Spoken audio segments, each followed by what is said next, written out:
several new Mega Evolutions just became legal in Pokemon Champions for the first time. And that means that for the first time, we're able to find out how good some of these new Mega Evolutions actually are. Many of the new additions are exciting, like Mega Staraptor and Mega Raichu Y. But I've seen one of these new Mega Evolutions made fun of more than any other, and it's Mega Pyroar. Even before Mega Pyroar was added to Pokemon Champions and we knew its ability, people were making fun of it. Its typing doesn't change, which isn't inherently a problem. Fire and normal isn't that bad, but the real issue is the stats. It just isn't very optimized. Pyroar gains 20 points in every single stat, including the attack stat, which it doesn't use. Compared to some other Mega Evolutions, which have their stats distributed with a lot more intentionality, Pyroar wasn't looking so good. But then it got added to the game and we found out its ability, which is actually a new signature ability, an ability that only exists on Mega Pyroar. And it's called Fire Main. Fire Main is simple enough to understand. If Pyroar uses a fire type move, that move does 50% more damage. People are acting like this is the worst ability of all time. And I will admit it's not very flashy, especially compared to some of the Pokemon like Mega Electros, who have an ability which is basically just two great abilities fused. A 50% damage boost on only your fire moves doesn't seem that impressive. But I think that people are writing off Mega Pyroar too soon. In fact, I think it could be genuinely good. And here's why. One of the most powerful tools in competitive Pokemon is something called multiplicative scaling, basically taking a Pokemon stat and multiplying it by some positive number over and over and over again. We've seen many Pokemon over the years do quite well thanks to the power of multiplicative scaling, and I think that people are missing the bigger picture with Pyroar and its ability. Its special attack stat is not great, and so increasing it by 50% doesn't seem like that big of a deal in a vacuum. But Pyroar is not on a team on its own. To prove that Pyroar is being unfairly overlooked, I decided to enter a tournament. Here's the team that I built. Mega Pyroar straightforward, max speed, max special attack, with moves that I think bring out Pyroar's full potential. Heat Wave hits both your opponent's Pokemon. Overheat is a lot stronger, but only hits one of your opponent's Pokemon, and Pyroar's special attack will drop after it hits something with it, so you have to be careful with it. And then Solar Beam is just nice for a non-fire type move to hit Pokemon like Basculegion. Seems simple enough, but how are we going to bring out this thing's full potential? It's pretty clear that we need to use Sun. While the Sun is strong, all fire type moves receive a 50% damage increase. That stacks with Fire Main. This is one of the ways that we can take advantage of multiplicative scaling. A 50% boost from your ability and a 50% boost from the Sun combine for a 125% power boost. There's two Pokemon that can set up the Sun manually with their abilities right now, and that's Ninetales and Torkoal. I want to use Torkoal. I've used it before, it has better stats than Ninetales, and it can be a real threat in its own way. Torkoal does three things here. It sets up the Sun for Pyroar, but it can actually do even more. By using the move Helping Hand, which always goes first despite Torkoal's low speed stat, Torkoal can provide another 50% power boost to Pyroar's moves. Adding Helping Hand to both Sun and Fiery Mane results in a over 3 times damage increase for Pyroar. Maybe you see why I think people are writing this thing off too soon. The nice thing about Torkoal is that it can actually function as a sweeper on its own using the move Eruption. Eruption does a ton of damage, but only while Torkoal is at full HP. And this might seem difficult to pull off because Torkoal is really slow, so how are you going to keep it at full HP? But there's actually two Pokemon that can enable Torkoal to move first. The first is Vileplume. Vileplume is not a Pokemon that's seen a lot of competitive usage, but it is a Pokemon that is unique right now in what it can offer. It's a grass and poison type Pokemon with the Chlorophyll ability, which doubles its speed while the Sun is strong. It can use that doubled speed to do a couple different things. It can do damage with Sludge Bomb and Solar Beam, or it can put opponents to sleep with Sleep Powder. But Venusaur is faster and overall has better stats and can do all these things as well, so why is Vileplume here? Well, Vileplume is the only Chlorophyll Pokemon in the game right now with access to the move After You, a move that causes whatever it hits to be the next Pokemon to attack. In other words, I can pair Vileplume with Torkoal and use After You and Eruption in the same turn to do devastating fire damage before my opponent can react. Vileplume is pretty frail, but the Focus Sash item can help keep it alive. So that's one way that Torkoal can be moving first. But there's another way too, and it's a bit more reliable. I'm gonna add my favorite Trick Room setter, Farigiraf. The move Trick Room causes slow Pokemon to move before fast ones, and most teams with Torkoal on them probably want Trick Room on them as well. I use Farigiraf a ton during Scarlet and Violet, but I haven't used it all that much now during Pokemon Champions. I kinda miss it, to be honest, so I'm putting it on this team. To be clear, it is an excellent Pokemon and it does everything that I want. It's very tanky, helping me get Trick Room up reliably, and its ability Armor Tail is excellent. It stops all of your opponent's priority moves while Farigiraf is out on the field. This is an excellent ability inside Trick Room since you can protect yourself from priority moves, which are typically used to disrupt and annoy Trick Room teams. Farigiraf is actually a good partner for Pyroar for the same reason Torkoal is, in that it also has Helping Hand. If I play my cards right, I can have Pyroar in the Sun with a Helping Hand partner fully protected from priority moves. That's pretty good. Farigiraf can also do some damage on its own. It has both Psychic and Thunderbolt, and although I haven't trained this Farigiraf to be offensive at all, Farigiraf naturally has a good special attack stat, so it can do decent damage on its own. 2 Pokemon left now, and I need help setting Trick Room up. I noticed at this point that the team that I'm building resembles very closely a team that I actually won a huge online tournament with earlier this season. Instead of Pyroar, I had Choice Scarf, Hisui, and Typhlosion, and instead of Vileplume, I had Focus Sash, After You, Hisui, and Lilligant. On that team, I actually had 3 fire types, with the third one being Incineroar. I decided to add it here as well. Incineroar is a great partner for Farigiraf. With Fake Out and Intimidate, it helps it reliably set Trick Room up. Unlike most of the times I use Incineroar, this one's actually quite offensive, maxing out its attack stat.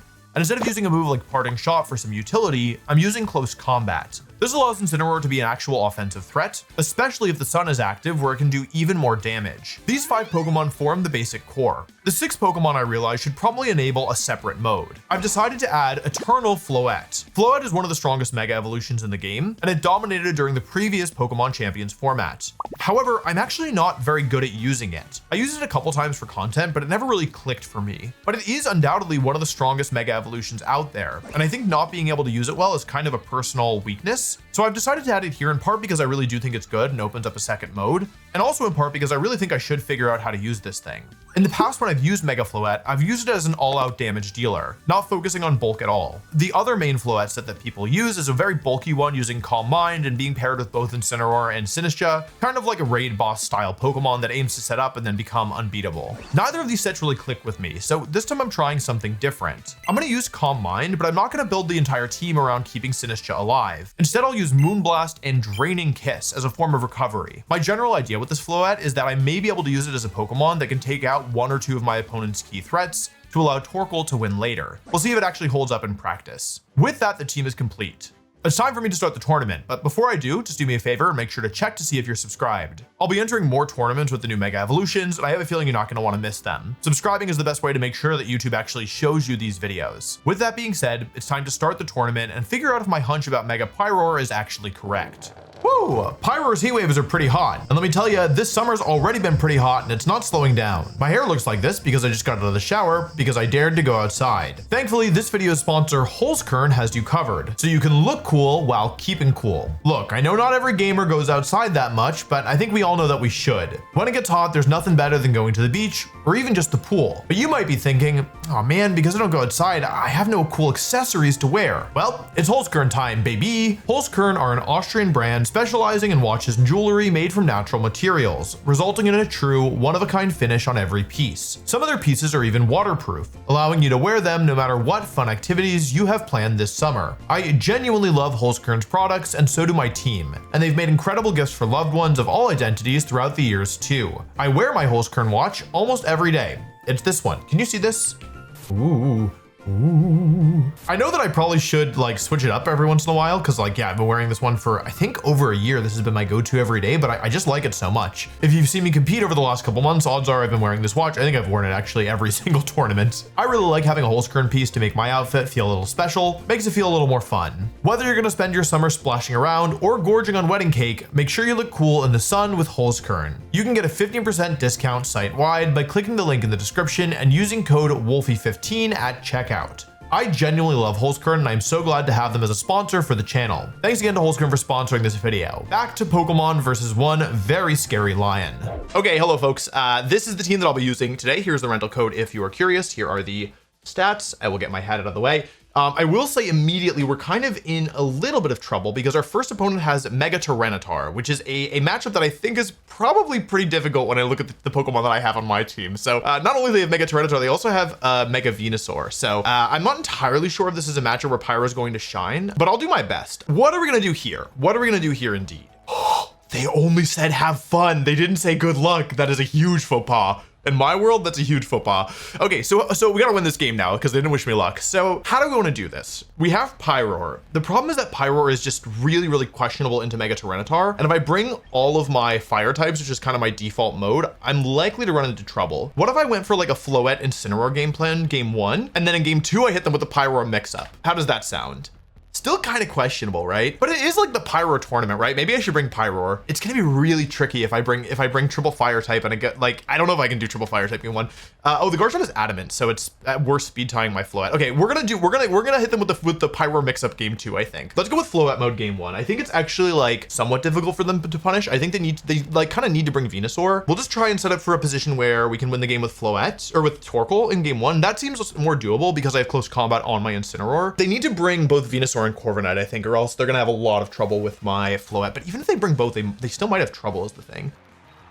It's gonna be Incin and Corviknight. Okay, that's fine, I think. I am gonna waste my Waiter right away, although, hang on, how much do I even waste it here? I intimidate them. I actually gonna clear both of these intimidates with the Waiter, which is a fun fact that I learned somewhat recently. I need to be a bit careful here because I could lose Floette early. Here's my thought process. They probably want to fake out something. I don't hate Flare Blitz here and just switch into Farigiraf. I don't actually want to take the KO here, I think. I need to be careful with when I take the KO. This should go fake out. Yep. Okay, cool. And let's see if they go for Tailwind or Iron Head or Bulk Up. Bulk Up is really risky in my opinion. They go for Tailwind. So they're going to take a lot from this Flare Blitz, like a lot. We really don't want to take the KO here. It would be somewhat bad if we took the KO, I think. Ugh, I'm too strong. Okay, that's bad. The reason that's bad is that I've given them a free switch. Ah, that's a really bad crit. I don't know if I was getting it otherwise. I think honestly, my Incineroar is so strong. I might have been getting it regardless. That's really bad now because now they get to go into Tyranitar. Yeah, and now it's like tricky, right? Because they have Mega Tyranitar potentially. Was I KOing Corviknight? I wasn't. I was a really bad crit. Okay, it's fine. So here's what I'm thinking. I can go for Trick Room here. I think I just go for Close Combat. Maybe they'll miss Rock Slide. Okay, they do Mega Evolve, so that is good for me because it means that I should have switched out. I think I need Incineroar to win this game. Let's see what they do here with Tyranitar. Should be Rock Slide probably. They go for not. Oh, they read a switch. They thought I was switching out. Oh, okay. Flare Blitz is gonna hit my Farigiraf, but at -1 and no sun, it's not gonna do that much. Okay, and now Close Combat. Tyranitar, does it survive? Nope. 2 for 2 from Incineroar. Alrighty. All right, not complaining about that. And Trick Room goes up, and actually, I think that we should be able to be in really good shape because their Incineroar's taking a little bit of chip damage, and I'm pretty sure that Helping Hand Close Combat will actually just straight up KO their Incineroar here. And it doesn't have Protect, so I imagine their last Pokemon is Garchomp here. Quentin. Venusaur! Ooh, okay. This Venusaur does have Protect. Why don't we just launch Helping Hand? Oh, okay, GG. Okay, so here's what I'm thinking. I led with Floette, Incineroar. I think game 2, they're not gonna bring Garchomp, okay? And that's one of the bigger threats to my, to my Pyroar. I mean, I gotta bring Pyroar. Okay, we're gonna go with our Pyroar mode, we have a couple different Pyroar modes, but I'm gonna do Instant Farig prior to just getting Trick Room up, and I'm gonna bring Pyroar in the back, like this. I think this is my game plan. Because I think that there's a lot of ways that this goes well for me, is my instinct. I gotta be really careful with Incineroar's health if I do this. That's like the main risk, I would say, is Incineroar's HP. Because Incineroar is kind of my only answer to Tyranitar. Which is not good at all. Yeah, like this is a mode that basically is saying like, I think that you're gonna bring Venusaur, you're gonna Mega Venusaur, and God, I hope that I can beat this Tyranitar. Like, I don't really know what my plan is against Tyranitar with this. If Sand goes up, I will just lose. This is wrong. I shouldn't be doing this. I'm probably being a little bit too cheeky, to be honest. But the thing is that what I'm worried about is the weather control. Like, Tyranitar being super bulky is not the concern. Like, I don't mind the Rotom, I don't mind the Garchomp, I don't mind the Tyranitar, I don't mind the Incineroar from a defensive perspective. Corviknight Incin again, okay. So, it's not bad, honestly. Corviknight being here is good because I brought all 3 fire types. So I'm not that worried about it from that angle. We really just need to, yeah, we can deal with this Corviknight later. We really just need to get rid of the Tyranitar. So I'm gonna fake out and Trick Room here. They're probably gonna go for Bulk Up. It's such a safe play. I'm worried about Incineroar switching out. That would be a little bit spooky, I think. Oh, they actually switched Corviknight out. So I make a good play as it turns out. Is that Tyranitar? It is Tyranitar. Ooh, okay. So we have a question here, which is what should I do? Because I could close combat the Tyranitar and potentially win the game on the spot. Go for Trick Room here. Like if I get the Tyranitar, I do just win, right? So the question is, should I make a prediction or I can't protect my Farigiraf. So, okay, here's what I'm thinking. I could Helping Hand close combat the Incineroar, which is a guaranteed KO onto this slot. And if I get it right, I'll be in good shape. The problem is if I do this, I might lower my defenses for the Tyranitar. Like, surely they don't let me go for close combat here, right? Let's go for it. This is probably risky. Surely Tyranitar is protecting itself, right? Surely. Okay. Woo, okay, cool. Normally, Incineroar is extremely safe in front of Incineroar and Farigiraf. Here, not so much. Close combat comes out. I think this will go down. That's a KO. I mean, you can see some of the danger of close combat Incineroar there, taking out the opposing Incineroar. White are clearing 2 Intimidate drops, by the way, and then Helping Hand giving a 50% damage boost. So there's some multiplicative scaling there. But yeah, okay, now we're in good shape because Corviknight can never, ever, ever, ever basically beat our Pyroar. Doesn't matter what happens. Technically it can beat it with Tailwind, like if Tailwind goes up at the wrong time. But like with one Pokemon down, it's on the field again. Okay, I'm gonna do something perhaps a little bit interesting. So I definitely close combat into this slot. The question is, what should I do with Farigiraf?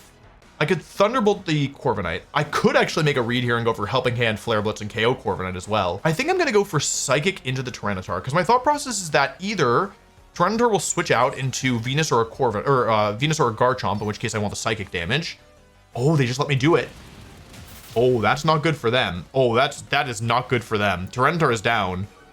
Technically, I could have Thunderbolted, it would have been better, but it's okay. I covered a switch. Tyranitar's now down, so they had to be really careful because Pyroar now, and they need their last Pokemon to be specifically Garchomp, I think. If it's anything other than Garchomp. Oh, here's Bulk Up. Okay, Corviknight's getting tanky. But if it's anything other than Garchomp in the back, I think that they're in real trouble as Sand activates. They do have leftovers. But now +1/+1, but that's not going to help against my late game Pyroar. So how many turns of Trick am I left? 2? Isn't that Venusaur? Okay. They are in some danger.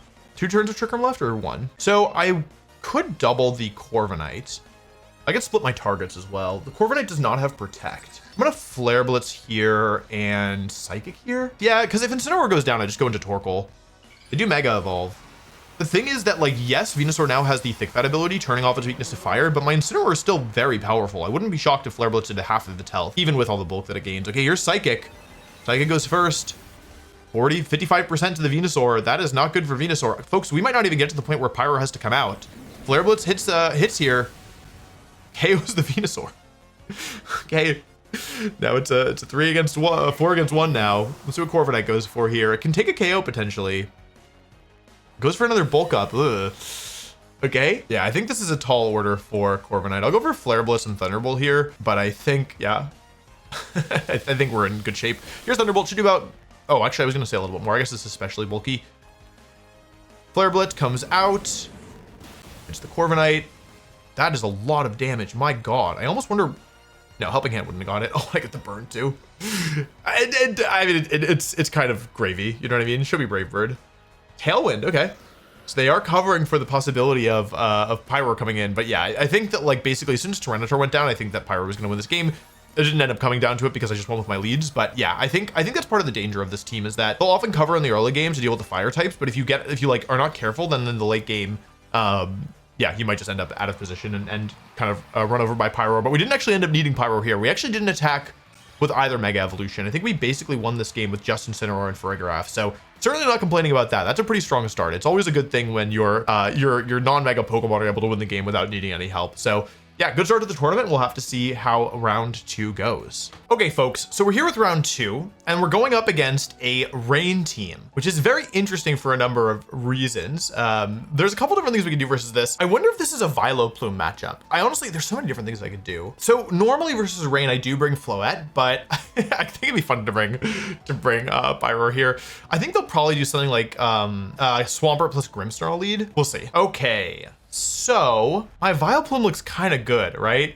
I probably am not supposed to bring Vileplume here, but like it does look kind of good because it hits both Swampert and Grimmsnarl for super effective. I think in game 1 what I'm going to do here is I'm going to do Instant Frig and I'm going to do my main mode with Torkoal and Pyroar in the back. Surely bringing 3 fire types against a rain team is wrong. Surely it's wrong, but I think I'm gonna do it anyway, to be honest. Like, basically, I'm wary of Sneasler in the lead. I think that's what I'm like afraid of if I do this. I mean, this can't be right. There's no way this is correct. 3 fire types versus rain. I'm doing it. This isn't right. This might be a set where I lose game 1 and then figure out what to do afterwards. I think that both Vileplume and Floette have a place here. Basically, my Pyro wins the game if I get rid of Pelipper. Like, actually, I said it and I wasn't sure I believed it, but now I do believe it. It is true. My Pyro will win the game if Pelipper goes away. This is Focus Sash, Poison Touch Sneasler, Jolly Nature, which is good for me because I still outspeed Jolly Sneasler with Pyroar.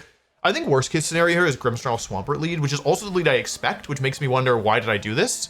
Why did I lead Instant plus Frigg if I expect Swampert plus Grimmsnarl? I knew it was coming. I did this anyway, okay? Okay, whatever. That's fine. It's only kind of fine. So we're gonna fake out the Swampert here. We're gonna go for Trick Room. They could go for Light Screen. It's Light Clay Grimmsnarl. Yeah, the issue with this Grimmsnarl is his Spirit Break, which will be quite annoying for my Incineroar here. It is good that I got an Intimidate down though. And it's Liquidation on the Swampert. This is gonna do like 10%. Yeah, 14% is actually quite good. Swampert flinches. This is actually Spirit Break first, which is overall good for me, I think.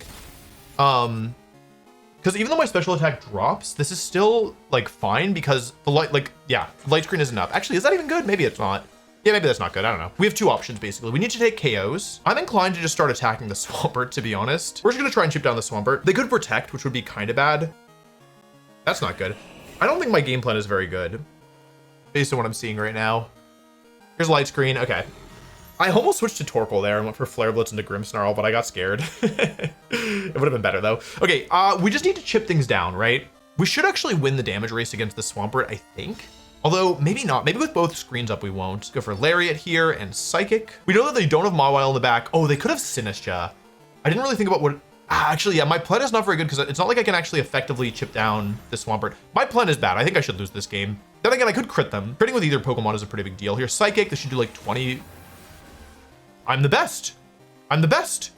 I'm the best. I'm twice the best. Here's Lariat. If this crits too, I'm going to be so happy. That's still good damage. High horsepower. Okay. Ensign takes it. Good job, Ensign. They're going to Spirit Break my Ensign this turn, right? Flare Blitz here and just Psychic for the coverage. I don't... Like, the thing about going for Flare Blitz with Ensign is that I don't really think I want to lose my... I'm gonna switch Torkoal in here as a bait, I think, and I'm gonna Psychic the Swampert. Like the last Pokemon is either Sneasler or Sinistcha, and both cases are kind of bad for me. The crit is really nice there because now Swampert's a lot lower. Let's see if Swampert goes for Protect here. Oh, they don't. Okay, I get Swampert, which is good and bad. It's good and bad. It's good and bad. Swampert being down is good, but the problem is that now Pelipper gets to come with Torkoal already on the field, and they went for Frigg. So this is just I just made the wrong play. Okay, this is -2 Farigiraf with Light Screen up. So I don't think I'm going to kill Pelipper even with... I don't think even helping him... Oh, wait, this thing doesn't have Protect.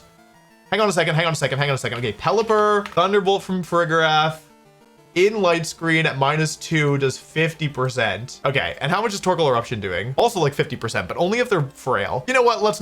We're in an okay shape. Let's just switch out here. Let's switch out and go for a Thunderbolt. It's Life Orb Pelipper. Yeah. It could protect here. If it protects here, we're in good shape. Okay, -2 on the Grimmsnarl, -2 on Farigiraf. I'm not doing so badly, right? Like, I'm up in Pokemon for this turn, at least. They switched Grimmsnarl out, actually. Who's the last? Sneasler? Sneasler, okay. That's not great for me. Here's Thunderbolt. I could have Eruption. If I Eruption, I would have been in good shape. Okay, it's bulky, because it's bold nature. I did nothing, by the way. Farigiraf should take this, right? Takes it, but not very well. So, okay, I know what to do. I'm gonna fake out the Sneasler, and I'm gonna go for Trick Room here. I see exactly what I need to do here. Fake out and Trick Room, and I know this looks strange because it's gonna result in me giving up a Pokemon, right? Which is bad for sure. But I think that this is a good long-term plan. I'm accepting that Pelipper's taking a KO here, and I'm using this to break the Focus Sash on the Sneasler. They could switch Sneasler out. That would be bad, but it'd be really risky because it's somewhat likely that I could fake out Pelipper here. Okay, we break the Focus Sash. This is really important because Sneasler cannot protect itself. Now they can go for Weather Ball into either slot. They do go after Farigiraf, so I'm sacrificing Farigiraf here. So I do now have three Fire type Pokemon against Pelipper, but I think that this is still good for me.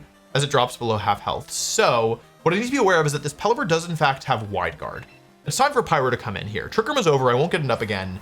I need to keep in mind that the Grimmsnarl can now use prankster moves, but the Sneasler cannot protect itself. And so what that means is that I actually have a KO here guaranteed by going for switch plus overheat. Not guaranteed because this move is 90% accurate. I could go for heat wave. I suspect it would get the KO, although I don't know for sure with light screen up. But the thing is that they have wide guard, so I can't risk it. So basically my game plan is to win the weather war and then win the game with Torkoal in the back. They switch Pelipper out, so I could have gone for heat wave. Maybe. They go into Grimmsnarl. This plan may result in my Pyroar being stuck at like some terrible amount of special attack drops at the end of the game, but I think that's okay because they shouldn't be able to clear it very easily. Torkoal is in. Here's Mega Pyroar. Now I do have a 10% chance of missing, and if I miss, I suspect I will lose for sure. So we're gonna have to hold our breath here. Pyroar, faster than Sneasler, one of the few Pokemon in the game that is. Here's Overheat. It hits. Okay, that should be good. Even with Light Screen up, I didn't run the calc. There's no way it lives this. Yeah, this move is very powerful. And so Sneasler's now gone, which means my opponent's down to their last 2 Pokemon. And that means that, oh, and Grimmsnarl's gonna be at -1. That means that they can't win the weather war because I still have 3 Pokemon left. So even though they're all fire types, it's actually fine because this Pelipper doesn't have a water move in the sun. Its only water type move is Weather Wall, which is not a water type move when sun is up. So we're gonna stall out the last turns of Light Screen here. Should end at a nice time. We're gonna switch to Incineroar for Torkoal, and we're just gonna protect here. No need to lose both Pokemon this turn. They are welcome to take out the Incineroar if they would like. I don't like that my time in the bottom left is still going down. Can you see this? That is not good. It's back up again. It's still going down. Something has happened and it's not good for me. Okay, well, the move went through. That's good. That could be a problem at some point. Incineroar's back in. We're just bringing it in to win the weather war. If by some miracle we don't lose it this turn, that would be great. But it doesn't really matter too much here. Go for Weather Wall. Yeah, it was an obvious play, but I didn't have anything else to do on this turn, so it's fine. But I do now have -2 Pyroar in the sun against 2 Pokemon in Light Screen. This Pelipper clearly has some bulk. So the Pelipper is in bulk, but it also can't protect itself. They could drop, they're probably gonna Spirit Break my Torkoal, right? I think I probably shouldn't go for Eruption here. I think I should probably go for maybe, oh, they forfeited. Okay, GG, yeah. Yeah, they couldn't beat both my fire types at this point, I think. So that was a good win, but I did like not really like my plan at all. However, I do think that by leading with the 2 Pokemon that I led with, okay, there's 2 takeaways. First of all, I don't think that if they think that I'm gonna do the same thing again, I don't think they're gonna lead with Sneasler, which is why I led that, because it's my best lead into Sneasler. So I think what I'm gonna do here is go for these 2 up front, and then in the back, Torkoal plus no Mega, no Pyroar. Pyroar's really good here. I gotta bring Pyroar, right? There's no way Triple Fire Vileplume is correct, right? I probably should do Fereg. I'll do Pyroar, that's my goat. Okay, this is somehow even worse than what I did last game. Like, actually, this is so bad. This is not good. Okay, Swampert Grimmsnarl. So I get the lead correct, which is good. I have Vileplume and Incineroar. So this is like, the leads are good for me. I'm threatening a lot of pressure immediately. I don't think that Sludge Bomb will KO Grimmsnarl. I don't believe it for a second. Go for Vileplume, no Light Screen versus Grimmsnarl. I don't think I can go for Fake Out plus Sludge Bomb here. It's actually pretty strong. I might get it. Let's go Fake Out Sludge Bomb, honestly. This is a bad move. I should be Sleep Powder. I don't need Grimmsnarl off the field, so this move does not make sense. Oh. Is that Sneasler? That's not good for me. That's really bad. Uh-oh. That's not good. Okay, I get the Fake Out off. I think it's probably better if we don't get the KO here. I think my Vileplume's gonna delete this thing. You survive? Oh, it survives? No poison? Great. Okay, good. Okay, let's go for Sleep Powder here and switch to Torkoal. I don't think we can lose Incineroar yet. I think we need the Intimidate, and I think Torkoal, yeah, let's do this. My plan is so bad. My plan is so bad. Okay, okay, so we know they have Swamp. We know all 4 other Pokemon now. We know that they don't have Sinistcha, which means all my damage is permanent. Let's go to Torkoal here. They could go for Parting Shot, which would be bad. They go for Light Screen. Okay, so now they have damage reduction for the next several turns. I hit Sleep Powder. That's great. Okay. Honestly, not a bad turn. Okay, honestly, not a bad turn. So what I'm gonna do here is I'm gonna go for, okay, what are they gonna do? They're gonna go for Parting Shot and bring in Pelipper. So I'm gonna Sludge Bomb and Eruption and just try and get some damage down here because I want to break the Focus Sash. I think that's kind of important, and I want to get damage on the Pelipper. They're gonna Parting Shot Vileplume and bring in Pelipper, right? The thing is that what I think a lot of people don't realize is that Eruption in the rain will still do good damage. If there's, oh, to Torkoal. Oh, that is not good for them. Hello. Because the main purpose of Torkoal on this turn is to break the Focus Sash. The main purpose of Vileplume is to do damage to Pelipper. So they could go into Swampert here, but I think that's Pelipper, right? And they're bold Pelipper, which means I don't think they can be faster than me. No, they definitely can. Oh, and they get the 2-turn sleep too. Great. Here's Sludge Bomb. This could do a lot. This poisons did nothing. Oh, Light Screen is up. I forgot. Okay, here's Eruption. Break the Sash. On the Sneasler, that did nothing. Hello. This is a bulky Pelipper for sure. Let's go ahead and switch out here into my Incineroar. And let's Sleep Powder into the Pelipper. Okay, it's bulky and Light Screen is up, but the damage is still nice, right? I broke the Focus Sash. I've done damage to the Pelipper. They're staying in actually, so they are going to give me a chance to take a swing at this next turn. But I think if I miss Sleep Powder here, or if Dire Claw messes me up, then I might find myself in some big danger. They go for the Wake Up. That's guaranteed. They go for Dire Claw into Vileplume. Okay. No Para, no Sleep. No Para, no Sleep. Sleep connects. Excellent. Okay. Now what? Now I get to switch Torkoal back in and go for Solar Beam, I think, which is almost a guaranteed to do something, right? If Pelipper switches out, they give me a Pokemon, and if it stays in, then I get more damage on it. They switch out. Okay, if this is Grimmsnarl, they go down. Great, and now I have a Pokemon. Pelipper hasn't taken a sleep turn yet, right? No, it has. It has. Pelipper's a 1-turn sleep, right? Because it didn't get to attack that turn. Torkoal's in. A lot of this battle to me is about winning the Weather War, and so once I take 2 KOs, I gain a pretty big advantage here. I move first. Here's Solar Beam. So now they have Sleeping Pelipper plus Swampert plus... I'm going to Sleep Powder the Sneasler, right? I think I should Sludge Bomb the Pelipper, right? Is it better to go for damage or... Oh, they close combat at another -1. Oh, but they could poison me. But Torkoal doesn't really need to attack here, right? Okay. Swampert's actually the switch. So I guess they want to go for a Pelipper switching on this turn. I'm going to Sleep Powder the Swampert, I think, because I think the other slot is probably switching. But if they stay in, I still get the Sleep Powder off, right? So it's not such a big deal. And if they switch Sneasler out... Yeah, this is what I expected. So I get the Intimidate down. I might lose Vileplume here now that they have the Rain. Like, do you think Vileplume is... I have no idea if it takes the Ice Punch. I feel like I'm going to survive. I feel like Vileplume might be the GOAT. If I survive, I think I've won the game. Swampert Mega Evolves. Do I live -1 Ice Punch? I feel like I will. Am I being crazy? Swampert's really strong. I'm probably dead. Ice Punch. Vileplume is the GOAT. It actually doesn't even matter as long as I don't get frozen here. Okay, I do miss Sleep Powder, which is bad. Ugh, okay, and Sneasler's not asleep, right? Oh, I can do something sneaky. I'm going to switch Vileplume out and go for Flare Bliss into Pelipper, trying to get the Sneasler on the switch in. Yeah, I'll do this. This is really tricky. They're under pressure from both Solar Beam and from, like, they want to get Swampert out because of Solar Beam, but they also want to get Pelipper out because of the Rain. So I think this move is somewhat hard to predict. Okay, I got it right. Okay, let's see if the Swampert goes for High Horsepower into my Instant. That's like the one punish. They protect. Okay, this is what I thought. Okay, and now I have won the Weather War for real. Because I get the Flare Blitz out into Sneasler. This is where the Eruption from earlier matters a lot. I get rid of the Sneasler thanks to the Sun. That's a really hard play to see coming, by the way. Like, that is a really, really difficult play to predict because whole game I've had the focus on Vileplume, and now all of a sudden, I, like, at the last second switch to having Incineroar be the real carry. So now we just need to make sure that we do enough so that we can win this game. It actually is not over because they could wake up this turn and go for Tailwind. So we need to switch Torkoal out, and I think the best thing we can do is just get some more damage on this Pelipper. Because it's Life Orb, any auto damage will stick. It does have a 1 in 3 chance of waking up this turn. So if they were to do something like Liquidation... If they were to go for like Liquidation plus... Yeah, this is the play that can bring them back in because I don't think Manson's surviving this. I do die. If they wake up on this turn, I may find myself in some pretty big trouble.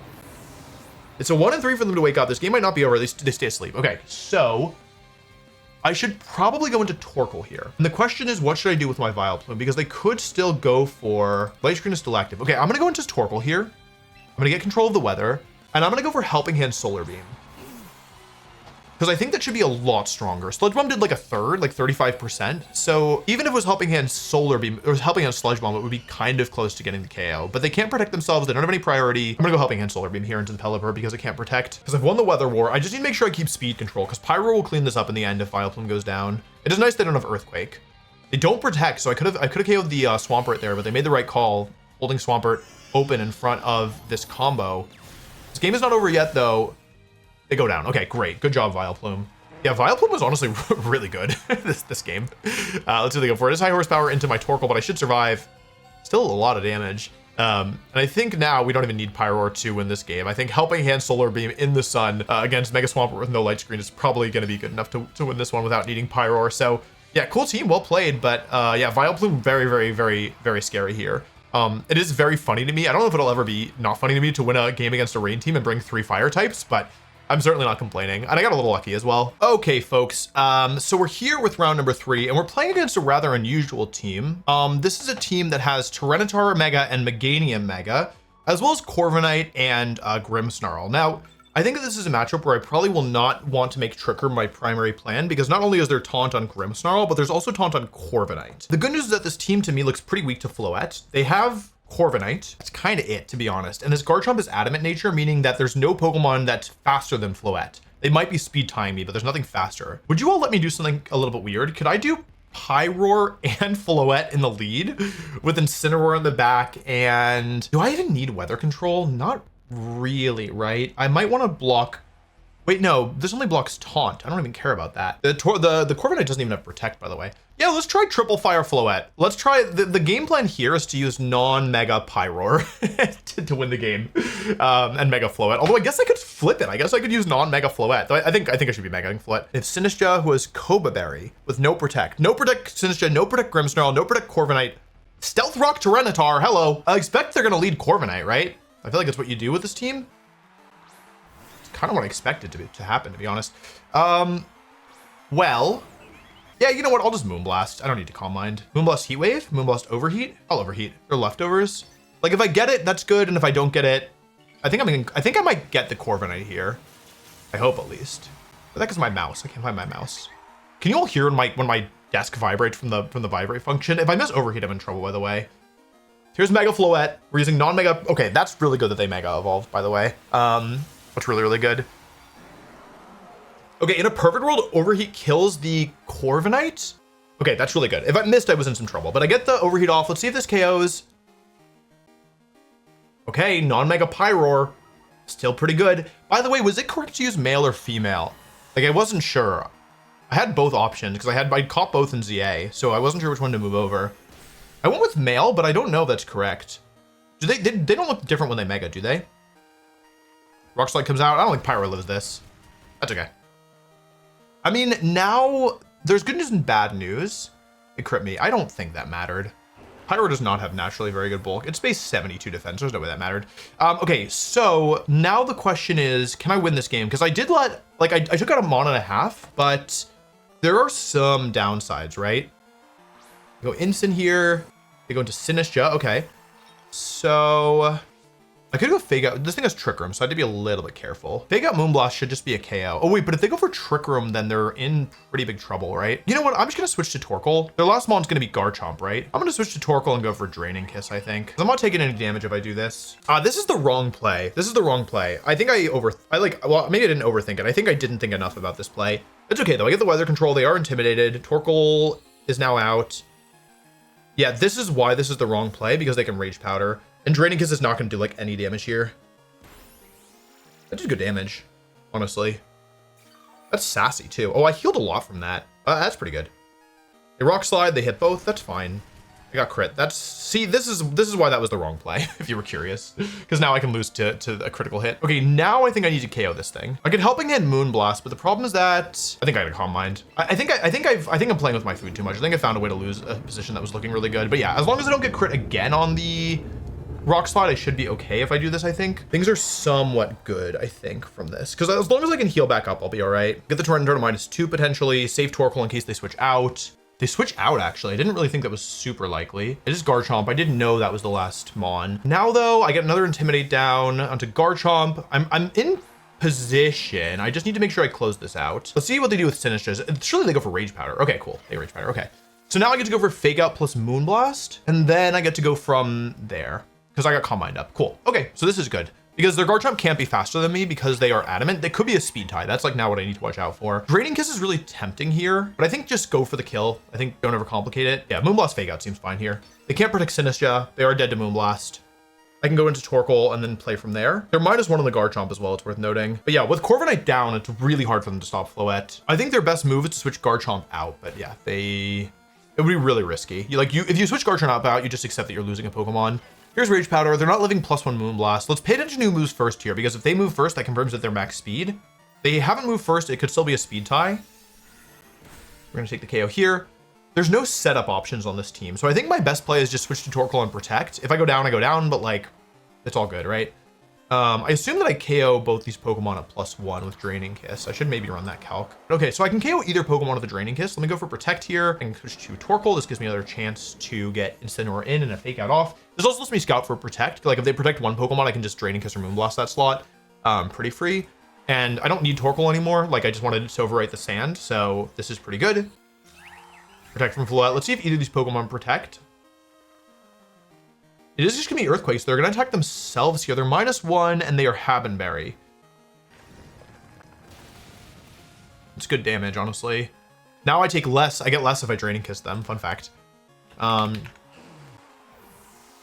Rock Slide doesn't matter. If they gone for Stealth Rock there, they would have done a little more damage to my Incineroar. But yeah, I think that this should be a winning position. I think the way that I lose is if they win a speed tie with Garchomp and they get a critical hit. Who should I Fake Out here? I'm gonna Fake Out the Tyranitar and Draining Kiss the Garchomp. This is maybe not the most optimal way of doing this, but I think it's fine. Okay, Protect. Okay, now how do I make sure I win this? I think I Draining Kiss the Garchomp again. Like, okay, like what if they double Protect Garchomp and then Rock Slide crits me, right? So I could Protect, but if they're Rock Sliding, like they could also Rock Slide flinch me. So I'm gonna go for this. Draining Kiss here in close combat. Draining Kiss heals a lot. I'm always like kind of amazed at how much healing you get off of it. It's like stronger. I think you heal more percentage wise than you do from other healing moves. They go for the double, so they went for the play that could win the game. I go for Draining Kiss. I think I heal before I take Rough Skin damage. Draining Kiss, even though it's a special attack, is a contact. It's a contact move, so I'll take Rough Skin damage here. I go back to full HP before Rough Skin activates. That's what I thought. Cool. And they go for Rock Slide. So this is, if they crit me, they don't crit me. Yeah, okay. There's still a lot of damage though. Let's see if I flinch or if close combat will finish this one off. I go for close combat. I get Tyranitar. Nice. And that's going to be a pretty clean game 1 win, I think. So the only thing to note here is that this could have gone a lot worse if I didn't get the Corviknight in the first turn. And like I could have missed Overheat, but they also could have switched out. So I think it's really worth giving some thought to how I want to approach this game too, because I am bringing 3 fire types, but like my Floette doesn't really love to fight Corviknight. I don't know how much I take from an Iron Head, but I imagine it's not nothing. Like I bet it does like a lot to Floette. And it does like 50 to 60. That's a lot. That qualifies as a lot. I think I'm just gonna run it back. I kind of like that lead here. It's obviously not a good lead in general, but for this specific matchup, I really don't hate it. Yeah, triple fire, Floette. Triple fire, double mega. That's probably not how you're supposed to play this game. Let's see what they lead with. Surely this time they lead with something that isn't The thing is that they don't lead Corviknight, they don't have a Moonblast switch. I might expect Grimmsnarl, cool. So, Grimmsnarl is on the field.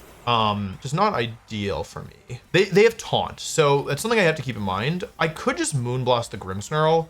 The thing is, if I get Calm Mind up, I become so strong. I think they're gonna taunt. They should taunt. I'm gonna Moonblast. Just instant. This is a position where they could really seriously consider going for Stealth Rock. Basically, my thought process is that if I get the Moonblast off, I always get something. Whereas if I go for Calm Mind, I could get nothing on this turn.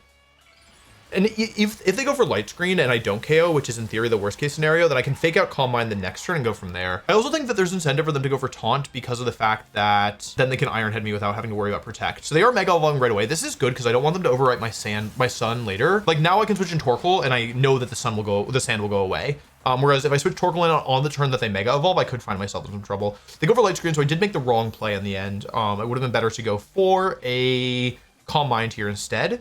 But it's not the end of the world. I still get good damage off. This could KO Grimmsnarl with Sand Chip. It's gonna be really close. They go for Rock Slide. They could miss. I'm just calling it out. Okay, that's good. They don't do that much, but they don't do nothing either. So here's my thought process. Are they going for Reflect on this turn? Because I have Close Combat. I definitely want to Calm Mind.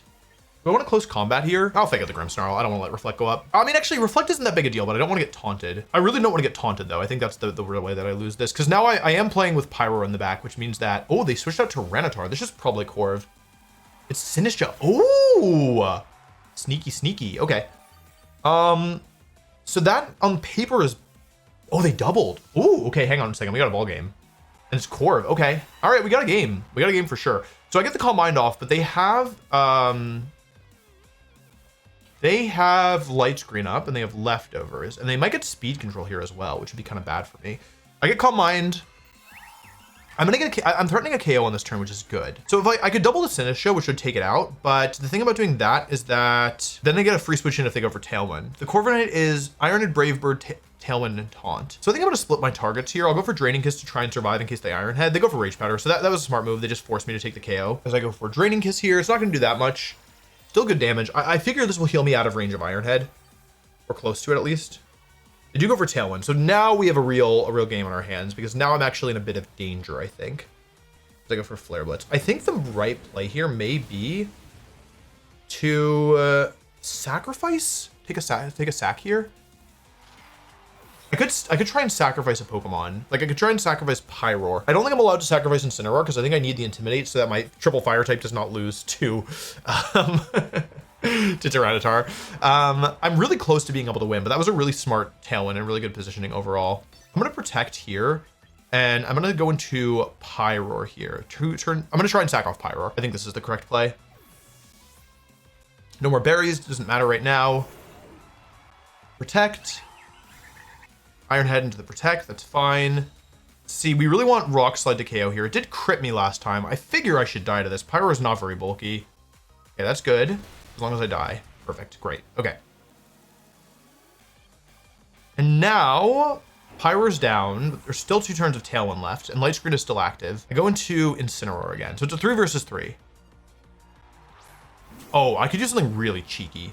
It's a bit risky though. I think I should go for it. Okay. So I have a play that will win me the game unless I flinch with Rock Slide. The other option though is to go for Fake Out into one of these Pokemon and still risk a Rock Slide flinch. So I'm gonna go for it. I'm gonna switch my boosted Float out and I'm gonna Flare Blitz the Corviknight here. And if this goes the way that I want it to, oh, I think I got it. Oh, I think I got it.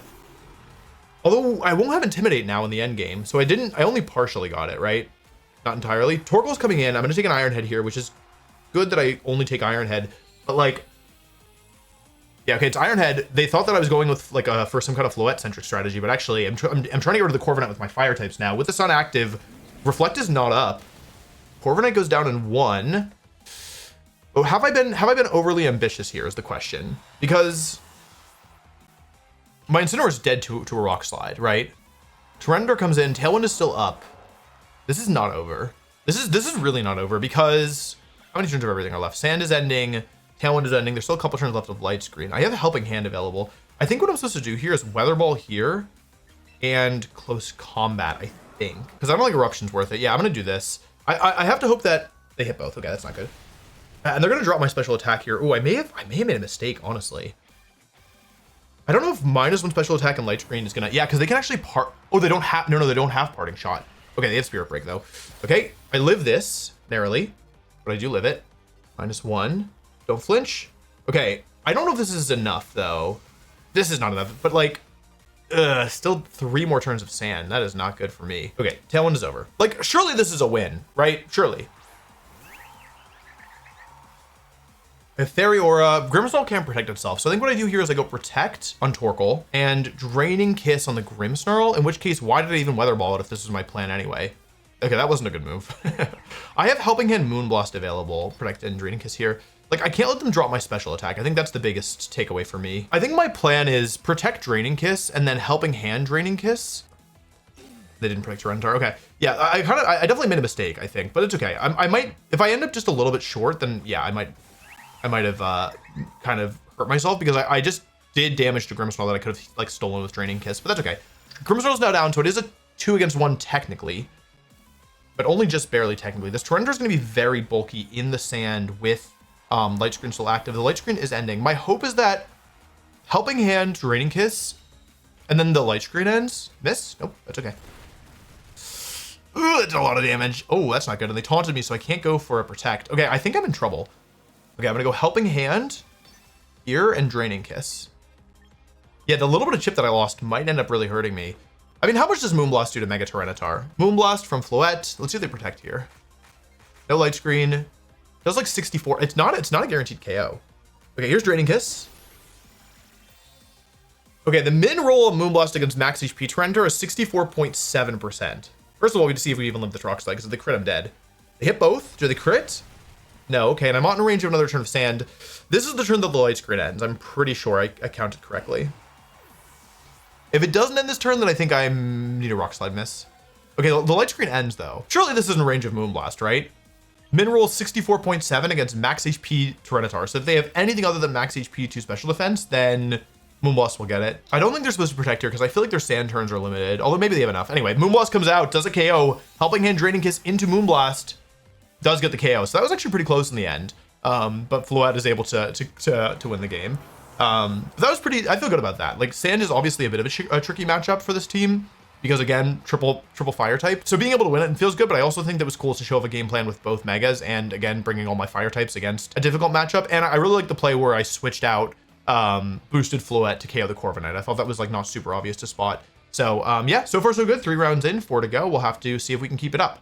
Bye-bye. Okay, for the first round of the tournament, we are not playing against a weather team. This team is actually pretty cool. It has a couple really interesting tech on it. It has actually Mamoswine and Hydreigon, 2 Pokemon that I used together at NAIC, but it also has Goldango and Raichu, who I do need to be careful about. Raichu especially is dangerous. And then also it has a dual screens Hatterene, which could be a bit threatening. So I think I want to do my main mode here, which I don't think I've actually gotten to show off too much yet. It looks pretty strong overall. I think both Vileplume and Floette have a place here. Floette is pretty good, except that it's not so good into Raichu, so I don't love it, but it's pretty good into pretty much everything else. Even Goldango, it's okay into. It is Life Orb Goldango. The issue is Raichu might be faster than my Pyroar. If it's absolutely max speed or close to it, it will be faster, but if it's anything under it will be slower. So this mode that I'm doing, I'm really worried about Hatterene with this. I'm also a little bit worried about Hydreigon because I am kind of bringing, again, 3 fire types and a psychic type into a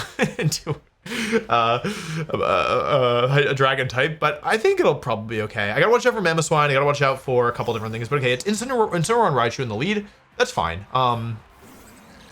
I don't love dealing with Citrus Berry and Incineroar. It is a bit threatening for my team, but overall, this is good. I need to get rid of the Raichu. There's only 2 Pokemon on this team that can outspeed my Pyroar, and this is one of them. So I think what I'll do here to start is to go for Trick Room and Fake Out. I could get cheeky. I could go for like Helping Hand plus Close Combat into Incineroar and try and clear it.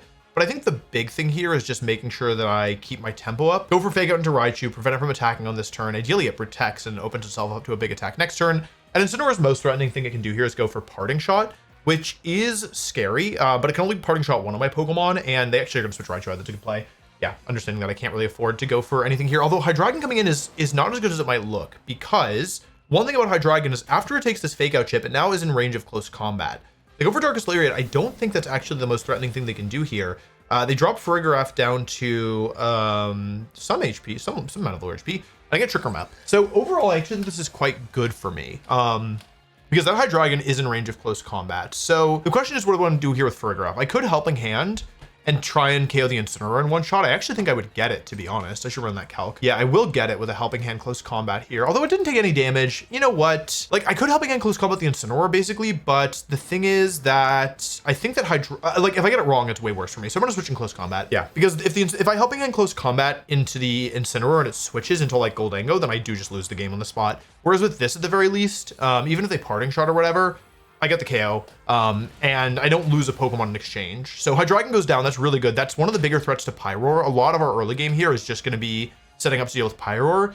Best case scenario is they go for Darkest Lariat. I think more realistically, they're going to Parting Shot here. They do Lariat into my Incineroar. That's actually, funnily enough, ignoring my defense drop from close combat. Darkest Lariat ignores changes to defense and special defense. Nope, just defense, sorry, overall. So even though I dropped my defense, I didn't take more damage there. So this is looking pretty scary from them. Mamoswine comes in. They can go for Earthquake. I have Eruption online. I think I'm in a position where I can win the game. I'm going to Eruption and actually close combat the Incineroar here, because there's not really a good way for them to deal with this. As long as Eruption does 33%, then close combat will likely KO. They protect Mamoswine. That's not ideal for them. All I have to do is set up for a position where I win the game with my Pyroar. If Incineroar goes down here, it's going to be really difficult for them to turn around, I think. Eruption does exactly 1/3. So the question is, will close combat get the KO? I think it should. Close combat comes out here. Gets the KO into Incineroar. Okay. Another KO for my my friend Incineroar here. It isn't actually over yet, though, because Raichu has Fake Out. How many turns of trick are left? So what am I supposed to do here? How do I make sure I don't lose this like a fool? Because I could still lose. It's actually not impossible. Like I am winning. Here's what I'm thinking. I think I erupt again, and I think I flare blitz the Mamoswine. And the reason why I think this is that yes, they can fake out one of my Pokemon, but Mamoswine has 2 ice moves and Earthquake. And so if Raichu goes for fake out, the only way for them to go for an attack with Mamoswine that's threatening is Earthquake, in which case they have to KO themselves. So this is a bit of a tricky play to spot, but I think it's fine. You go for fake out. I did expect it to happen here. And I get for the flare blitz, which is good for me. I have a chance to burn. That's why I use this over close combat. I figured if they fake out a Torkoal, then yeah, this could win me the game. Let's see if they go for Earthquake. If they go for Earthquake, they will lose because they will knock out their own Raichu. Let's see if I get the burn. I'll win if I burn as well. I do get the burn. I don't really think it mattered here, but we'll see. Let's see if they go for Earthquake or yeah, they go for Earthquake. So actually the burn actually saving their Raichu here, which is not great for me. Oh, no, this is really good. Okay, I hope they don't forfeit. The burn saved their Raichu, but in exchange, they give me a chance. Let's see if they forfeit. I may be able to figure out who's faster between my Pyroar and their Raichu, which is really important. Nope, that's not right. Pyroar comes in. I will reveal my last Pokemon here. I think the optimal play for them is to forfeit now. If they're max speed, they should forfeit now to figure out who's faster. Because they don't have any spread moves, I'm allowed to switch here and go for a Heat Wave. I can go for Heat Wave because this thing has no guard.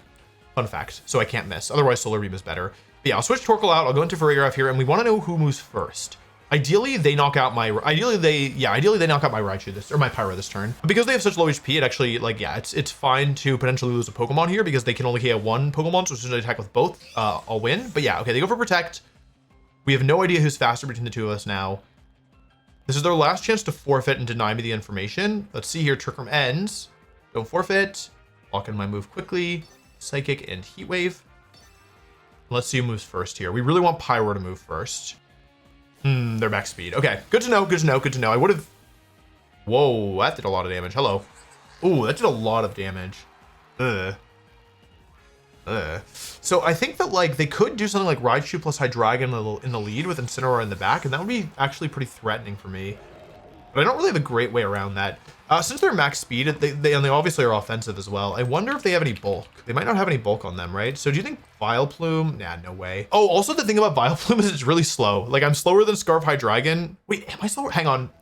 Hydreigon's right in the... Oh, it's Timid Scarf Hydreigon. Oh, yeah, I'm definitely slower. Okay, so yeah, there's no way... So I can't outspeed with Vileplume.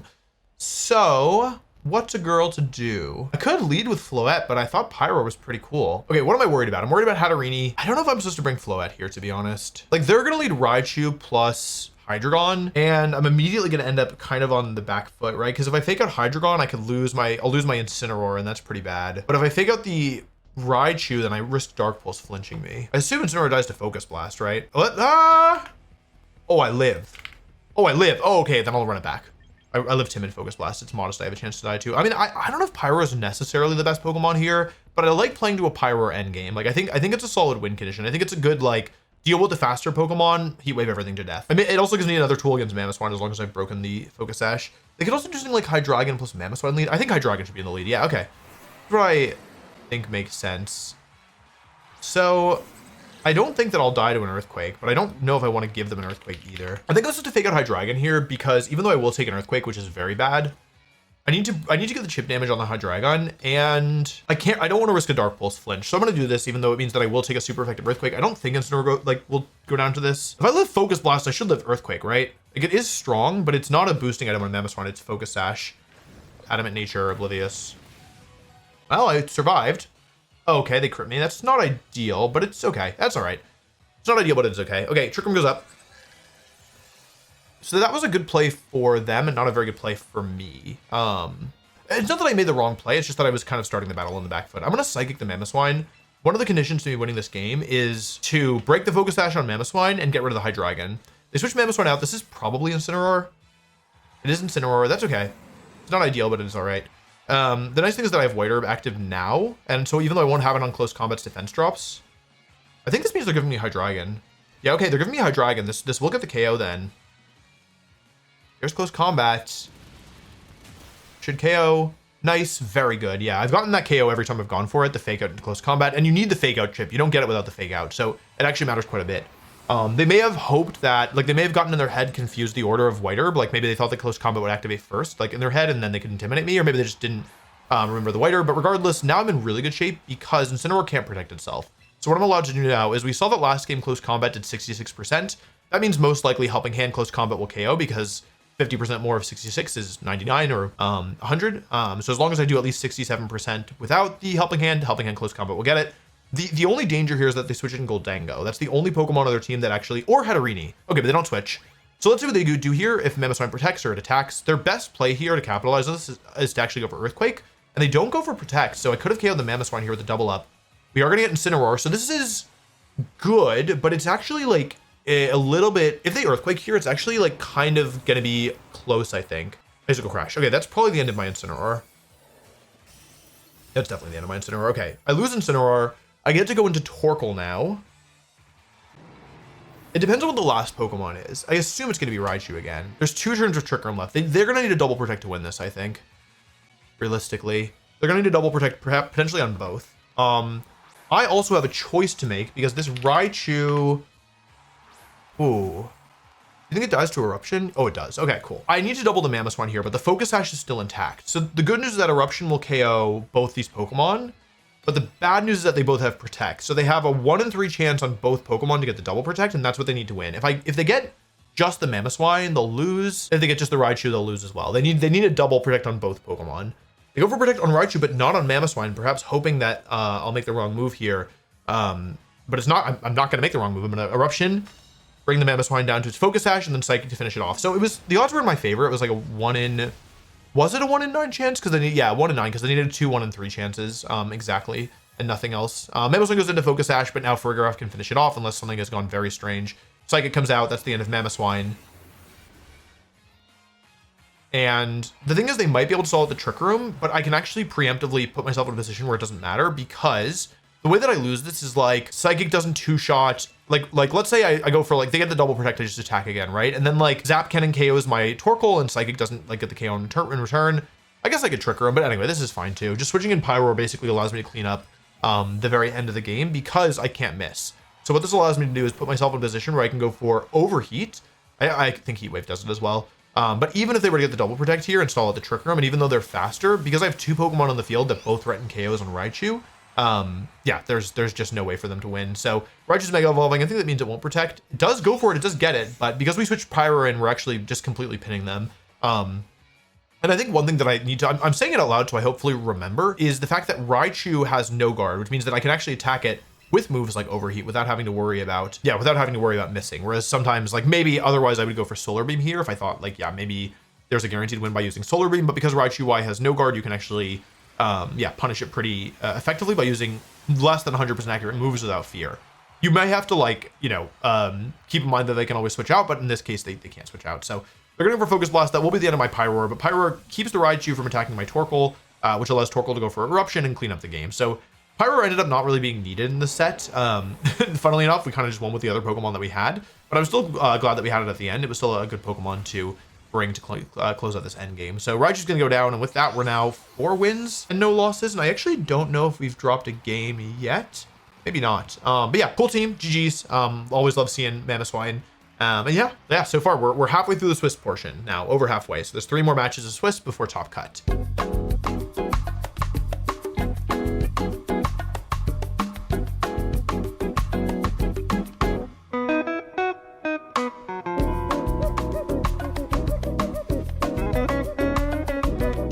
Hopefully this time I get to play the game. I get to make a move this time. So I'm gonna go for Mega Evolve, Calm Mind. Oh, actually it's better to not Mega Evolve here. I'm gonna go for Calm Mind, non-Mega, and Fake Out into the Arcalodon. They're probably gonna go for Light Screen. Okay, cool.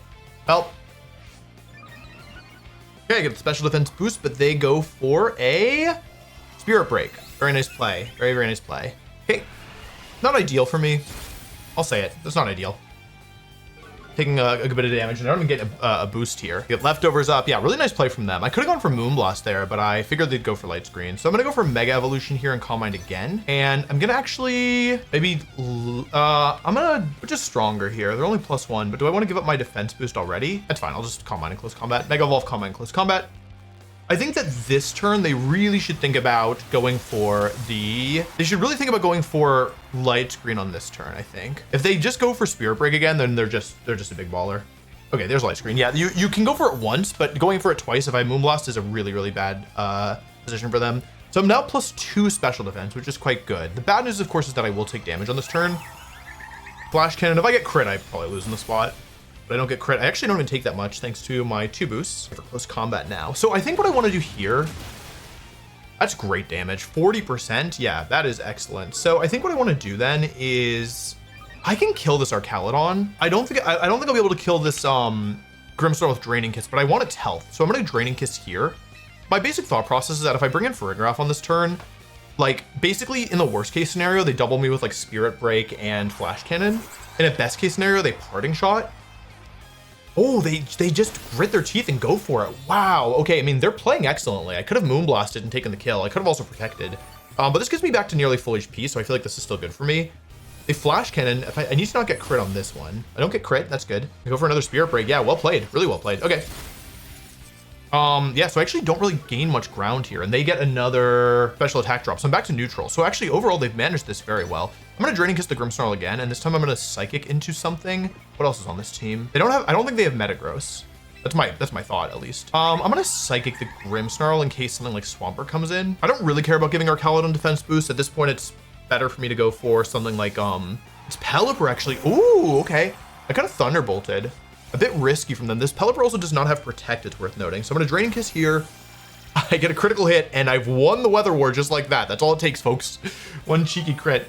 And yeah, I'm back to full HP. You can see the danger of Floette and why it's on this team. They are going to go for Electroshot this time, though. That is pretty spooky. Now they're +1. What are they aiming at? Farigiraf? Or is it still my Floette? Still my Floette. Okay, I do need to be careful now because now they are pretty threatening. I go for Psychic this time. The thing is that with Helping Hand, I could Calm Mind again. Also with Helping Hand, I very likely will KO this Archaludon. So I have a choice to make here, basically, as to how I want to approach this. I could Calm Mind a 3rd time, get another boost. It is Swampert. What move is on the Swampert? Is it Earthquake or is it High Horsepower? It's Earthquake Swampert, so it's somewhat difficult for them to do meaningful damage. I think I go for Calm Mind. Should I Moonblast here? Like, just getting damage down is pretty good, right? I have to switch in Torkoal, I think. I kind of feel like switch to Torkoal. Protect is okay. I don't love going for Protect here. I really want to just attack, but I also need to be careful that I don't lose this because I didn't bring Pyroar, so if I lose Flood, I might have some trouble. Yeah, you know what? I Calm Mind again. This is probably the wrong play because if I lose my... Yeah, this is probably the wrong play because if I lose Floette here, things get kind of dire for me because I can't very easily break through Swampert in light screen, right? Like the sun being up is nice, but it's I probably should have just gone for Protect or for anything else than this. Wait, what I'm afraid of here is that like Earthquake plus Flash Cannon gets the KO because if they go for Earthquake here, I might end up in somewhat big trouble. Anyway, they Flash Cannon, okay. Yeah, I was literally just begging for that to happen. I should have Moonblasted. It's just my fault. That's my fault. Okay, now I'm actually in trouble because this is now boosted Archaludon. Now I actually want them to go for Earthquake. Yeah, I would have lived. Okay, it's fine. I am in very real trouble now, though. Like, I think I may have lost the game off of this really boneheaded play because I don't really see how I get through. Is this Draco Archaludon? Oh my god, literally everything has gone wrong. And why won't my camera work? We have to go back into Farig here. I think we need Trick Room up. It's good that we damaged the Grimmsnarl. Yeah, that was just a bad play. Okay, I'm gonna go for Trick Room, but my offense is looking really limited now. Really limited. So Trick Room plus Protect is fine here, I think. Yeah, I don't know if I have the damage to get through this anymore. Because it's pretty likely they just go for Dragon Pulse into my Farig here, which is gonna do a lot of damage. And I'm sure there's still too many turns of light screen left as well. This Dragon Pulse, that should do a lot. Only half, okay. What do they go for here? Ugh. Go for Wave Crash. Okay, and now this turn I would expect them to go for Protect on the Archaludon, right? And if they get my Torkoal, I think I'm gonna lose the game. So, but the thing is, they're gonna go for Protect plus Earthquake on this turn. And there's nothing I can do about it. How many turns of light screen are left? So I can Psychic the Swampert, but the problem is that I don't think this gets me enough ground. They're gonna Earthquake and Protect. I think I messed up. I needed to get more damage on Archaludon. I'm like pretty flustered with all the technical difficulties. This is what I can do. I can Weather Ball and switch. Swampert at -1 may eventually lose to a Rig. I think this is still taking too much damage. I think I was supposed to make a read in this turn and protect Torkoal because I knew they were going to protect an Earthquake. Yeah, sorry folks, I'm like really flustered. This is Earthquake, which is fine. Yeah, needed to protect on this turn. Also, I assumed that I would live this, but now I'm actually not so sure, right? Do I even survive? Circle? Okay, well, that's a yes by technicality. Yeah, I don't have the health left. I messed up. Because even at -1, this thing is just doing too much damage. Darkest Lariat and Weather Ball. Does this even do enough damage? There's a chance. There's a chance that I can get the KO here. The problem is that they might just Earthquake again. They also could switch our Caledon out. Okay, they don't switch. They don't protect. That's not enough. It's very specially bulky. Oh, man. I was in such control, too. That's okay. It's okay. Okay, Darkest Lariat is not going to do enough here, and I'm going to lose this game. Unless they Earthquake again, but if they Earthquake again, I can't win with Farigiraf, so it's kind of a lose-lose. They go for Wave Crash into Torkoal. Yeah. That's a shame because I really was in such good control, but I just messed up with my Floette and gave them too many chances to crit me. I don't even think it's a bad matchup. Okay, that's fine. It's fine. Yeah, I think that if I'm going to do this, I need to be a lot more intentional with how I play this. Like, I can't just be messing around. Go back into Farig. And I don't think there's any chance I can win this now. So, okay, what went wrong here? I let myself get crit. The early game went well. The early game definitely went well. I was like in good position, but yeah, I definitely messed up the end. So yeah, good switch from them. They get rid of the Intimidate. There's no chance that I can win this. I don't think Psychic will do it. I'm just gonna forfeit. Okay, so in game 2, I think they're gonna consider Metagross because it was pretty difficult for them to get through my my Floette. The thing is, if I can switch to Pyroar maybe, but the thing is with Pyroar, I'm not sure I'm supposed to switch it up because even with Metagross over Swampert, it's not that easy for them to get through my Incineroar, and this Metagross can't really do much damage to my other Pokemon, so I think I'm gonna run it back because I really think that Pyroar is quite difficult. Like, okay, the issue is the Grimmsnarl. Things can get really out of hand really quickly. The one thing that I could do with my Pyroar is if I do Farig plus Pyroar in the lead. That's one thing. But I think that I want to see if they're gonna run it back with Metagross this time, because I do think that I have good tools into Metagross. My other Pokemon are very good into Metagross, so. Grimmsnarl or Caledon again. So we know they have Pelipper in the back, and then they're Mega. We assume that they do not have Focus Sash Basket Legion here, which I think makes sense. Basket Legion is not very good into what I have in the back. I like going for Calm Mind here, honestly. I should just Calm Mind. I'm gonna fake out Calm Mind. See if they go for Light Screen this time.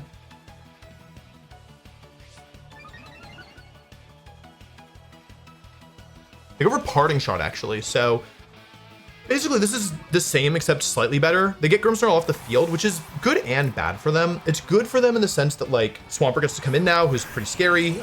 It's bad for them in the sense that they don't have Light Screen up this time. So my Floette is looking pretty frightening, I think. But it's overall a good move, I think, from them. I think what I want to do here is now I should Mega Evolve, go for a Moonblast into Swampert, and I think I'm going to switch to Torkoal. I'm +1 special defense, but no boost otherwise. Maybe Farig is better here. Okay, they're staying in with both, which is not ideal, I think. Yeah. +1 special defense, +0 special attack, no Light Screen. I could have Calm Minded a second time. That just felt kind of greedy. I feel like I need damage. Like, I think the big lesson from last game is that if I Calm Mind too many times, I will get crit. They're going to Mega Evolve here, most likely. If they don't, it's probably a bad sign. Oh, Parting Shot was really smart. Parting Shot for them covered for the possibility that I could go for a Moonblast. So yeah, well played to them. Okay, Swampert Mega Evolves. Let's see if there's any protects. It could be Earthquake here. It's just Moonblast coming out, so this is good damage into Swampert, which is good for me. It's great damage, although not as much as I thought I was going to get. Go for Flash Cannon into my Floette. Let's hope we don't get crit this time. It's good. Do they go for Wave Crash? They Earthquake. Wow. Oh, and they crit my Torkoal, and that's going to be the game, folks. That's all she wrote. That is a 1-hit KO critical hit on Torkoal. Like, it was fine to take the hit. It's just not fine if that happens, is the unfortunate truth. So I think with that, the game is over, probably, unfortunately. Yeah, I did what I could, but I think with 2 critical hits in 2 very crucial moments, it's probably too much for me. So is there any way to win? I feel like the answer is no. Also, how little did that do? Okay, I can try and make a call on this turn. I can go Protect plus Trick Room as they bring in Pelipper. If I get it correct, then... Oh, they bring it in for this slot. Ooh, that is not good for me. Oh, Grimmsnarl. Oh, that's not good. Yeah, well played, well played. I could have gone for something else here, but I didn't. Whoops. They protect our Caledon. Oh, okay, that's pretty clever. So now... I just don't think I can win. I'm really trying to find a way, but with +2 defense in the Grimmsnarl and I just set up Trick Room, it seems really difficult, right? With Torkoal down and no weather control.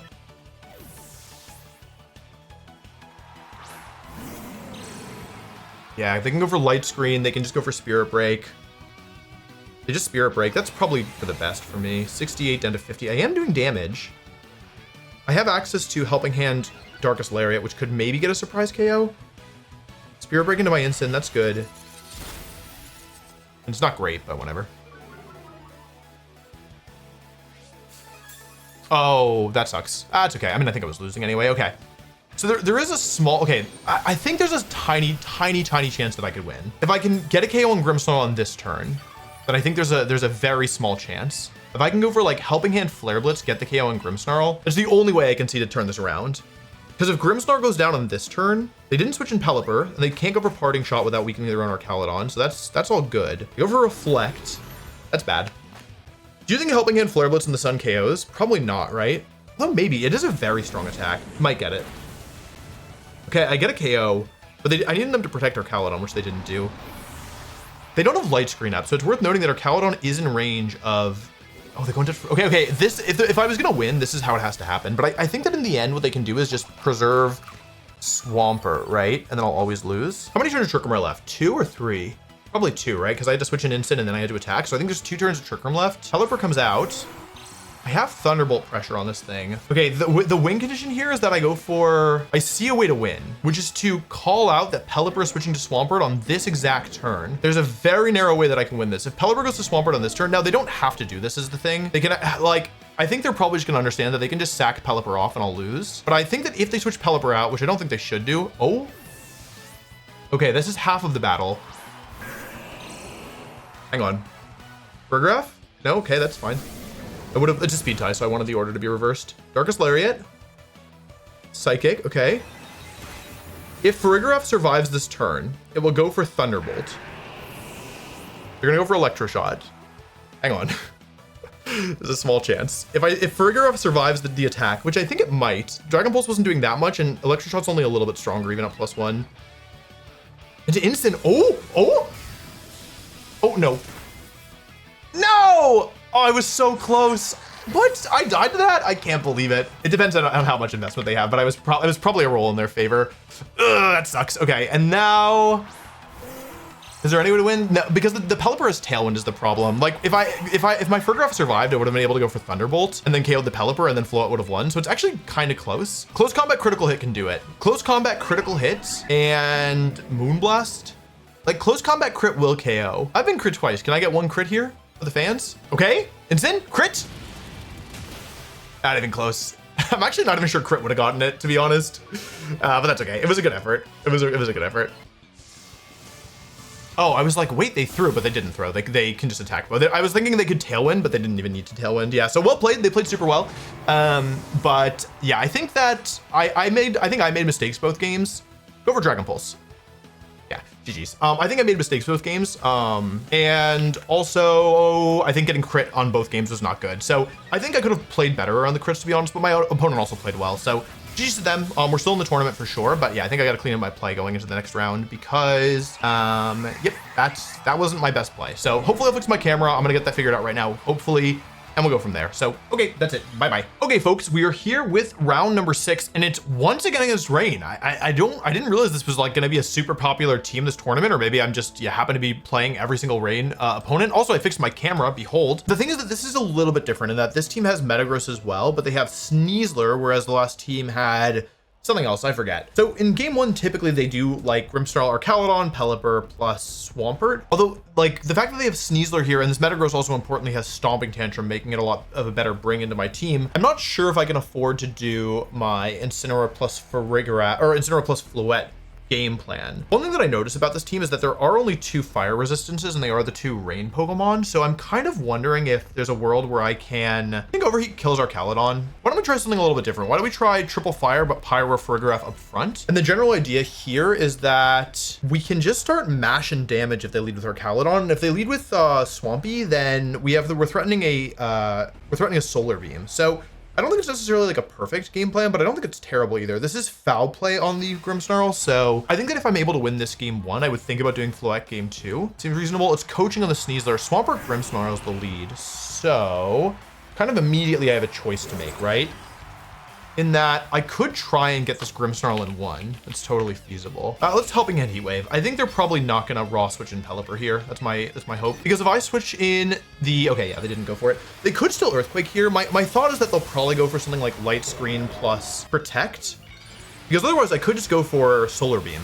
Regardless though, I'm gonna get a Helping Hand Heat Wave off. Pyro might just be used as a damage trader here, but the good news is that I get something out of this exchange, which is nice. I go Helping Hand. We want to see Protect from Swampert. Protect and Light Screen is probably what I think will happen here.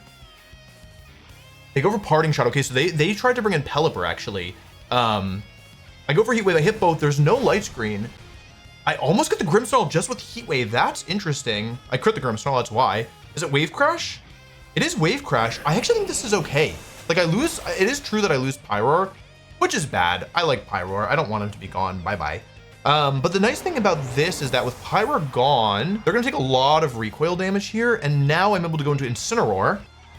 Yeah, they predicted me to switch out into my Torkoal and go for a Solar Beam. But with this, I don't love that I'm giving them both screens. If I go for a Fake Out here, I could also fake out this slot. No, I can't. I have to fake out the Swampert here because otherwise I give them a KO and I lose the Weather War. So I think overall that was a pretty good turn. The crit on the Grimmsnarl definitely helps. I'm not complaining about that. But yeah, the real thing is getting damage on Swampert here. I think that's actually a really good trade to do that much damage on turn one. So we go for fake out. This chip also matters quite a lot. 37 out of 24. Now, even with Reflect active, they should take a lot from, let me just run some calcs here.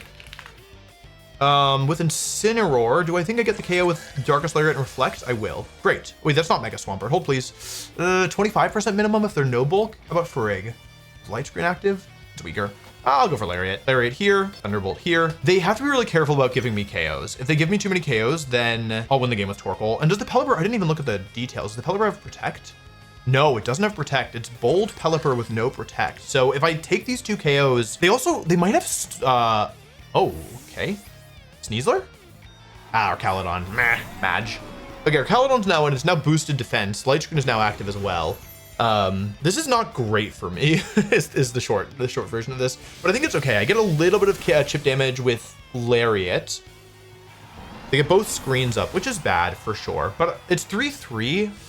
This Lariat is probably more harm than good. No, that's good damage. Like the thing is Helping Hand Weather Ball or Helping Hand Eruption can win me this game, but I need to be really intentional with when I go for it. So I think they're gonna go Swampert here because their last Pokemon is Pelipper.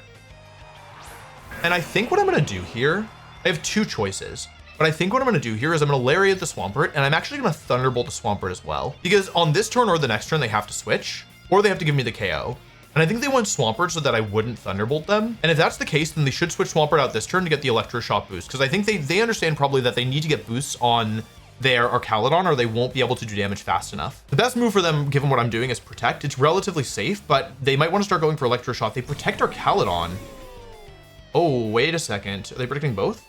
Okay, they just predict both. So that's fine. I think that's totally fine. I'm going to make the same play on the next turn. Darkest Lariat plus Thunderbolt. I'm not actually sure that Thunderbolt will KO in the Light Screen. So here's where this gets complicated. I'm speed tying. My own Pokemon are speed tying. So Darkest Lariat here, for example, it's a 50-50 whether it moves first. I think if I get the Lariat first, then I'll get the Pelipper with Thunderbolt. But if I get the Thunderbolt first, then Citrus Berry will activate and I might not get it with Lariat. They switch Swampert out. Okay, so this should give me a good chance to win the Weather War, but that's not entirely enough. Here's Pelipper. We would need to see Darkest Lariat move first here. I don't think Thunderbolt's getting it without Lariat moving first. Incineroar moves first. That's a lucky speed tie for me. Okay, 71%. Thunderbolt should get it from here, surely. This is quad effective, but it is bulky. That's pretty terrible for me. That's really bad. Oh no, that might cost me in a big way.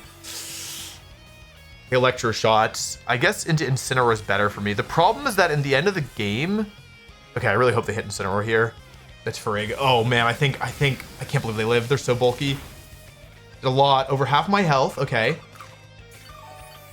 Very bulky Pelipper. So it can't protect itself, right? How many turns of Trick Room are left? 1 or 2? Last turn of Trick Room as well.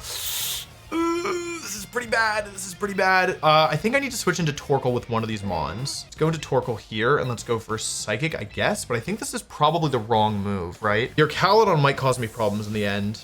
Also, I'm not sure that Psychic was even correct here because I don't even think it gets the KO on a switch. So I think I'm supposed to Thunderbolt here. Okay, well, I guess Psychic was better. Maybe I was supposed to Lariat? I think I need Psychic to kill here. And even if it kills, I might still lose, right? I messed this up so badly. They go for Electro Shot here. I think I lost. I think I actually lost, which is kind of crazy, right? Because I was in such a good position. I needed to, I guess, KO the Swampert on this move and switch the other slot out, but even then it was kind of tricky. The thing is, I may survive an Electro Shot here, which would be very good for me. If Trick Room goes up again, I can win, but I don't know if... Oh, they switched out. Do I take +2 Electro Shot? I want to believe that I will, but I don't think the answer is yes. It's going to be close. I think I might. The first one did like a little over 100, right? So the second one should do less. I think I'm going to live this. I think I live this. Please?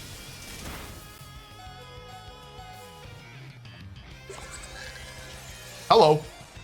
Well, that's good for me. I need to be careful now. I need to be really careful now. Please let the light screen end. It's still active. It's still active. My God. Okay, it is +2 Arcalodon, and there's many turns left of this, by the way. So, do you think Psychic kills this Pelipper? I don't know if it's gonna get it, so I have to make a call, right? Wait a second. Do I? Yeah, I have to make a call. I have to call whether or not it's gonna do it. I'm gonna fake out the Arcalodon, and I'm gonna Thunderbolt the Pelipper, and I'm gonna hope that this works. Oh wait, no, I need to Psychic. No, oh, I can't get anything right. I'm actually gonna crash out. I can't get anything right. My God. I don't know what I'm doing. I realized a second too late. I thought through all the logic and then just chose the wrong option. And my Furgrove doesn't have Protect, so I can't really do anything about this, right? Because now I've lost the Weather War, unfortunately. I think I have to Darkest Lariat switch. I can't believe I just did that. Oh, I'm gonna crash out. I'm gonna crash out for real. Okay, is there any way to turn this around? The thing is, if I let my Torkoal take a big hit here, I'm gonna lose. Okay, I gotta do this. They could go for Electro Shot for a third time, which would give me a chance to win. Yeah, I mean, I couldn't really punish this. Go for a third Electro Shot. You want to do it so bad. Third Electro Shot, third Electro Shot, third Electro Shot. I can't believe I didn't Psychic there. Do I even live this? Probably not. Okay, I lost for real. I'm so tilted. I'm actually tilted for real. Okay, that's okay. I can win this. I can actually win this. I don't really know what I've been doing, but I just have to focus a little bit more. I think that really this is a matchup where I need Floette.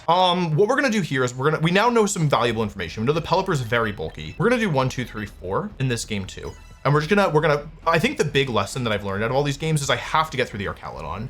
Like I must get through Arcalodon or I will never win the game. I think also moving forward, I should probably do Floette in game 1, and then if I'm gonna mix it up in game 2, that's fine. But yeah, I should probably start with Floette because a lot of these teams do not respect Floette in game 1. They focus on the Sun stuff. Now they could call me out. It wouldn't be a crazy play. Yeah, this is exactly what I was afraid of. However, it's not the end of the world because that means that they don't have Grimmsnarl. This is pretty bad. They're gonna go for Coaching, basically. I'm gonna fake out here and Stomping Tantrum on the Meta. Oh, it's Stomping Metagross. Ugh. I'll fake out here, break the Focus Sash, because I think Farigiraf will take Meteor Mash into Meteor Mash, probably, even if it's boosted.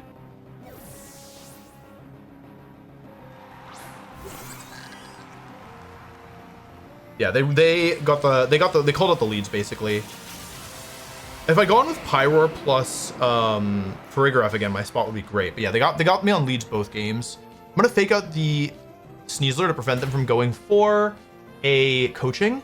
Let's see what they go for here with Metagross. They Meteor Mash, they connect. Actually, I might not take 2 of these. Okay. The first one did 100 and something. I don't know if I take a second one. I actually suspect that I do not. So what I'm gonna do here is I'm gonna switch to Torkoal and click.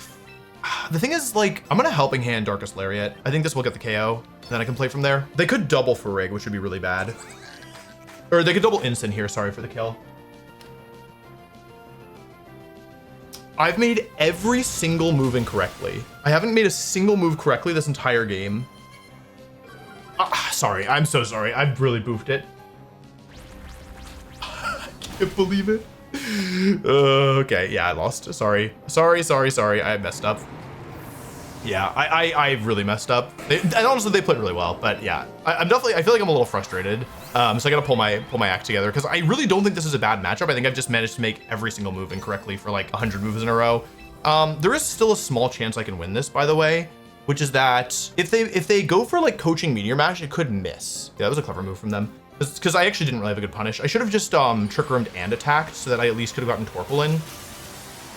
I now have Floette online. What's in the back? It's probably Pelipper and Archaludon, right? So I think what's going to happen here is they'll just coaching plus attack with Metagross.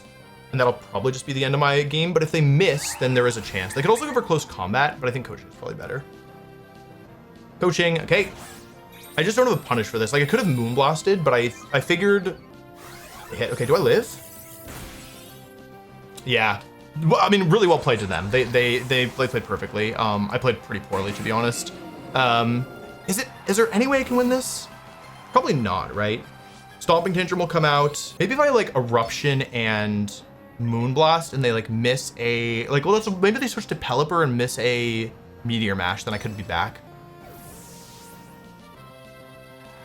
Like if they miss Meteor Mash on this turn specifically, I could win, I think.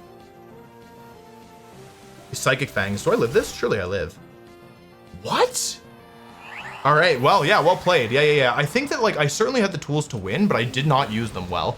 So I think at this point, if I don't win the next one, I'm out of top cut. I actually don't even know what size top cut is. So I might be in danger regardless, but yeah, well played to them. They got the hard reads right, and they really called it the leads. I think that was the big issue. I think game one I needed to convert from that end game, and I think by not doing it, I just put myself in a tough spot. Game two, I think I just like let myself get flustered and played too, like I did a risky lead, understanding that if they called it out, it would be tough. Yeah, I think I need to think more about the matchup, but that's okay. I think I'll have more chances to figure it out. So, okay, one more round of Swiss. Hopefully I can still make top cut. Fingers crossed. Okay, folks, last round of Swiss. If we win this, we make top cut. If we lose, we are out. And we're playing against a team that is quite unusual. It is featuring, well, you can see it for yourself. That's a Glalie in the bottom corner if you were curious. Move my head. It seems like the strategy is to use Frost Breath on the Tauros to potentially just pop off. I think I should be able to at least slow it down a little bit. White or Meowstic? The Meowstic is Substitute, Stored Power, Wish, and Psych Up. I'm so confused, honestly. I think what I want to do is lead with these two, probably, and then bring these two in the back. I think Shuka Berry Ensign, Temper Flare, Fake Up, Protect, Parting Shot. I don't know what's going on. I don't know what's going on, but I think that like I hit half this team with Pyroar for super effective damage. So I think that what I can do here is just try and play, don't let them get Frost Breath up. Who's the Focus Sash? The Tauros is the Focus Sash. And it's Water Tauros with Raging Bolt, Protect, Close Combat, and Rock Slide. So it should be somewhat difficult for them. Oh God, oh God, oh God. All right, oh no. Oh man. All right, well, I'm faster than both these Mons, so it should be somewhat difficult for them to get anything going. Like, surely I have the advantage, right? This is Moody Glalie, so it's gonna try and get Moody Boost to slow me down. I'm just gonna switch in Farigiraf and go for Mega Evolve and Heat Wave. I wanna reset my, first of all, I can't let them get Tauros in for free, so I always have to keep in mind that. I'm just gonna reset my Intimidate. I might need it later, and my Fake Out. And also, I'm threatening a KO on both of these Pokemon. Yeah, I think it's probably a good lead for me. I won't let them get a Royal up unless I miss. But I'm threatening a Heat Wave here, which is pretty good. So yeah, it's Protect, Double Team, Frost Breath, and Substitute in the Glalie. So if I let it get going, I could have a really hard time. So the goal is not just to let it get going. They actually don't switch here, which is what I expected. They do Mega Evolve though. That's really good because it allows me to bring in my Torkoal on the next turn to get Sun active and win the Weather War if they Protect on this turn. So I think I'm in a good position. Pyro looks really strong here. They Protect Glalie, but they're letting me Heat Wave here. I am faster than them.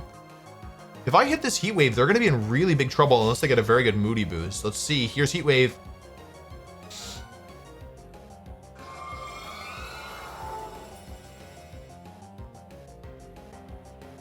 That's okay. Okay, they just need to not get a speed. Okay. Special defense falls. Great. So I can just go for Heat Wave here. Like, they're -1 special defense. Let me just bring in Torkoal. Okay, that was the wrong play. I should just Helping Handed. It's fine. Instant comes in. That's fine. It's all fine. See if they switch out the Glalie. I still have my White Herb intact. They're staying in with Glalie, which is good for me. I just needed this Heat Wave. It's fine that I missed the first one. If I missed the second one, I'm in trouble. That's fine as long as I get the Glalie. Okay, that's fine. It's all fine. It's not good, but I got rid of one of the Mons, so that's good, probably. What is going on?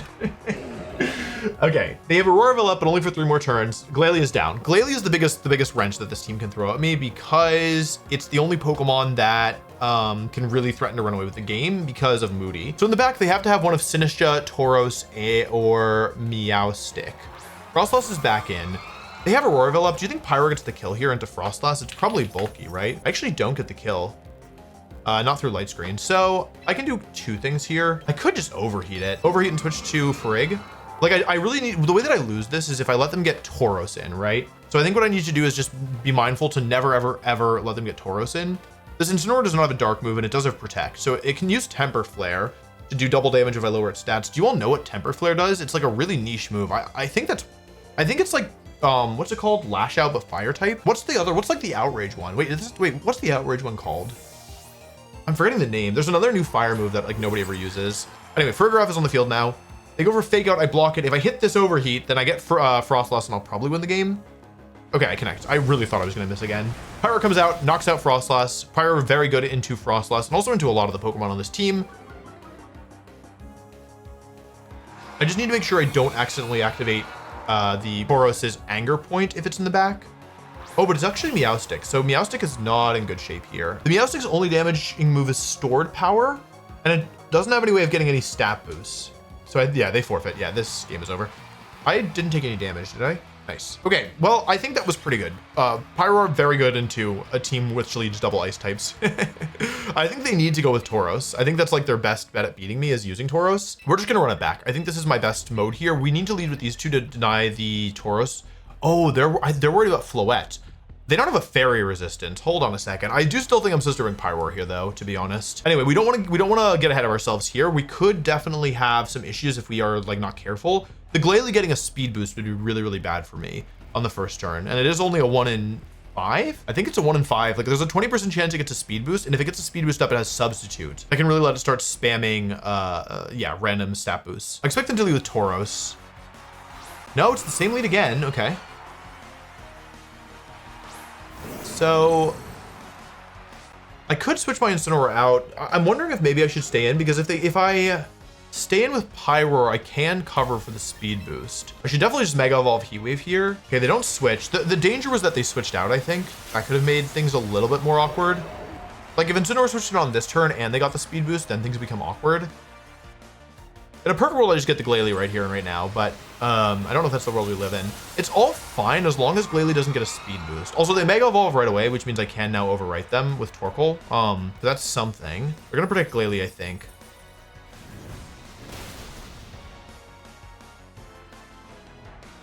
I'm not entirely sure what the game plan was here, but I'm not complaining. I do think that's pretty good for me. I imagine this is a strategy that's really scary if like the Glalie gets out of hand, but against Pyroar, it seems a bit difficult. It's not over yet. Like they could bring this back if they have Tauros plus Incin and the thing is, how do you beat Frigg now? This is one of the, like if I had Charizard, I would have not been able to stop the Frostlass plus Tauros lead, but because I have Pyroar, it just seems so tough for them. Like based on the way they've built their team, I'm looking at their team and I don't really see a way for them to get around like me doing this. Okay, here's Incin. Should be Tauros? Yeah, it is Tauros. So I need to be really careful here because I could make a mistake. And the mistake that I could make is I could accidentally activate Tauros's Angry Point. So I need to be a little bit careful here. I'm going to protect and switch in Farigiraf. If I crit the Tauros by accident, it's Focus Sash Tauros. So if I crit it by accident, then what could end up happening is that I give it a +6 boost and then I lose the game. So I'm going to play this a little bit carefully. There's my Farigiraf. I'm just going to protect here. I don't want to accidentally give them a boost. They Fake Out, it doesn't work. They close combat, which is blocked. Awesome. And now I can get them to -1. I think that like I just need to be careful to make sure that I get Trick Room up first, because once Trick Room is up, I can just make sure that I attack it with like Psychic, and then Torkoal plus Pyro will get the KO eventually. Here's my instant and Intimidate down. This does mean that I've doubled the power of Temper Flare on this turn. I'm pretty sure it does what I think it does. What's Raging Fury? What's the move called that I'm thinking of? Oh, that did a lot of damage. -1 on both defenses. That means it's definitely in range of Psychic. They go for Temper Flare. I think this will do double damage. That can't be right. I gotta look it up. What does this move do? This move's power is doubled if the user's previous move failed. It's Fire type Stomping Tantrum. Oh, it doesn't do what I thought it did. Raging. Force is down to Focus Sash. What move am I thinking of? Did I crit it? No. Does it exist? Did I hallucinate this? I gotta look it up. I did a lot of damage. Raging Fury. Raging Fury. It exists. I knew it existed. Yeah, there's a fire type outrage basically called Raging Fury. I got confused with Temper Flare, but I also didn't know what Temper Flare did, apparently. So anyway, one more turn should end this. Close combat here, Psychic here. And yeah, GG. I think it was a pretty difficult matchup for them, to be honest. Like I know it like probably looked, I know it was dominant from me, but like I don't think they even really made any major, like I think it was going to be really tough for them to beat Pyroar. I don't think they had tools into it, to be honest. It's a cool team though. You can see what they're going for. Like get a bunch of stacks on Glalie, psych up with Meowstic. Yeah, like it's definitely a cool strategy, and it seems fun if you can pull it off. But yeah, versus Pyroar, pretty difficult. I guess Thunderbolt is technically more optimal. And that should do it. So with that, 5-2, we recovered nicely. And now we make top cut. So it's currently 11 p.m. I'm very tired, but I think top cut should be tonight. So I guess I'll be staying up a little later, baby. But yeah, 5-2, not bad. I think I feel kind of bad about the rain losses, but I think that like it happens. You know what I mean? And I think that if I play it again in top cut, I think I can figure out a way to do at least a little bit better than I did in those matches. So anyway, okay, time for top cut. Okay, we're here in top 16 and we're playing our first Charizard Y team. This is a Charizard Y team that's a little bit standard. It's a bit standard, but the big trick here is that it also has Mawile, Mega Mawile on it, and also Farigiraf. So it's kind of a hybrid of a couple different types of teams. I think that in the late game, my team can be really strong. The question is, how do I get to the late game? One thing I noticed is that only the Mega Evolutions actually resist Fairy. So that's one thing that I could consider in trying to win with this. I think Incineroar is probably really important and should be in the lead because of the fact that it is my best Pokemon against Garchomp, who's pretty threatening, but it will take a lot from, this is Life Orb Garchomp. So I don't have great answers to Charizard on this team, which is not a good thing to say. So I need to be somewhat careful here. I think what I want to do is 1, 2, 3, 4. It's a bit of an unusual mode, but my basic thought is that I'm just not sure I'm going to be able to reliably set Trick Room up. So I think I'm going to try bringing Vileplume in the back here. And the basic idea is that I'm going to try and do as much damage to the float as possible. Then I'm going to try and clean up with Vileplume in the end game. With Torkoal, they can't really afford to set Trick Room. I think they're probably going to bring Garchomp, Charizard with Basculege and Whimsicott in the back. So I just need to do my best to, yeah, like work with that basically. This may be too unfavorable against certain Charizard. I think this is probably not the right mode now that I look at it a little bit longer, but yeah, we'll just do our best with this in game 1 and then we'll see about game 2. The presence of this Farigiraf makes things a bit trickier because they do have Roar on it, so I can't really go for Trick Room. It's actually Basculege and Garchomp in the lead, so I don't think this is necessarily a terrible lead for me. Getting Intimidate down on both. This is Wave Crush Basculege with Last Respects. I'm kind of tempted just to go for Darkest Lariat here, Mega Evolution and Moonblast. Do what I can to try and just go on the offensive. Don't give them any free switches, don't give them any free turns. We don't know what their back Pokemon are. Ideally, it's Mawile. It's a lot easier for me to deal with Mawile than it is anything else. I think this is also a game where I can bring Pyroar, but obviously not this game because I have Floette. So we're just gonna try and take out the Garchomp immediately. I do think that's our biggest threat. I don't think they're gonna go for Earthquake here, but they could go for Rock Slide, which would be, oh, they don't have Earthquake. I didn't realize. They protect Garchomp actually. So I had the Calm Mind play available. Let's see what they do with Basculege. And they have Mystic Water. Ooh, okay, they're going for a Wave Crash here, but into who? Is it into Incin? No, it looks like Floette. It's a really good move from them because it does a ton of damage, and I think I may be already in pretty major trouble. Yeah, nice play. That did a lot of damage, and I think without, like, because I didn't bring Farigiraf, I'm in, well, I'm in trouble, to say the least, because I don't know how I beat Garchomp now. Yeah, I don't know how I beat Garchomp plus Charizard now. I think that was a really good trade for them and a really poor trade for me. Yeah, this is going pretty badly already. So I think what I need to do to win this is go for Flare Blitz into Charizard and Moonblast here, I think. Okay, Mega Charizard is out. I shouldn't be able to lose both Pokemon this turn. That's the only good thing about this position, is that one way or another I should survive with one of my Pokemon. Charizard gets the Sun Up. They stomping into, is that Incin? Oh, they predicted me to save Floette. Oh, but am I gonna lose both to, oh, imagine I Draining Kissed. I didn't really think I'd make it through the turn, but yeah, I could have Draining Kissed, but it wouldn't have KO'd. I felt like it was better to get the KO, but now I'm thinking maybe it was better to Draining Kiss. Okay, they could go for Heat Wave here, which would be bad for me. Okay, but does Incineroar survive? Incin? Good job, Incin. Okay, Floette is down, but what's in the back? It has to be either Farigiraf or Whimsicott. It can't be Mawile. And this Flare Blitz didn't do good damage. It might do 50%, to be honest. Let's see here. Well, I was close. Okay, 49% and Incin goes down. So it's now a 2 versus 2. But and this is why I brought Vileplume, because I figured if we got to this kind of end game, it was actually better to have Vileplume compared to anything else. But the problem is, what do I do with Vileplume? Still have all my Sun turns left. We'd love to see Farig here. I think seeing Farig is better for me because the Farigiraf has Psychic Fang, so it can't even do that much damage. Okay, it's Whimsicott. So is there a guaranteed way to win this? Whimsicott does not have Protect. So one option here is to go for something like Eruption. I can Eruption, I can Sludge Bomb either Pokemon. The issue is that if I Sludge Bomb into the Charizard, or into the Charizard, if I Sludge Bomb here, they could go for Tailwind, and they probably will go for Tailwind. I think I can win this. I think if I go for Eruption and Sludge Bomb into Whimsicott, I think that's a winning position as long as I don't get burned. They protect Charizard. That's exactly what I needed. Okay.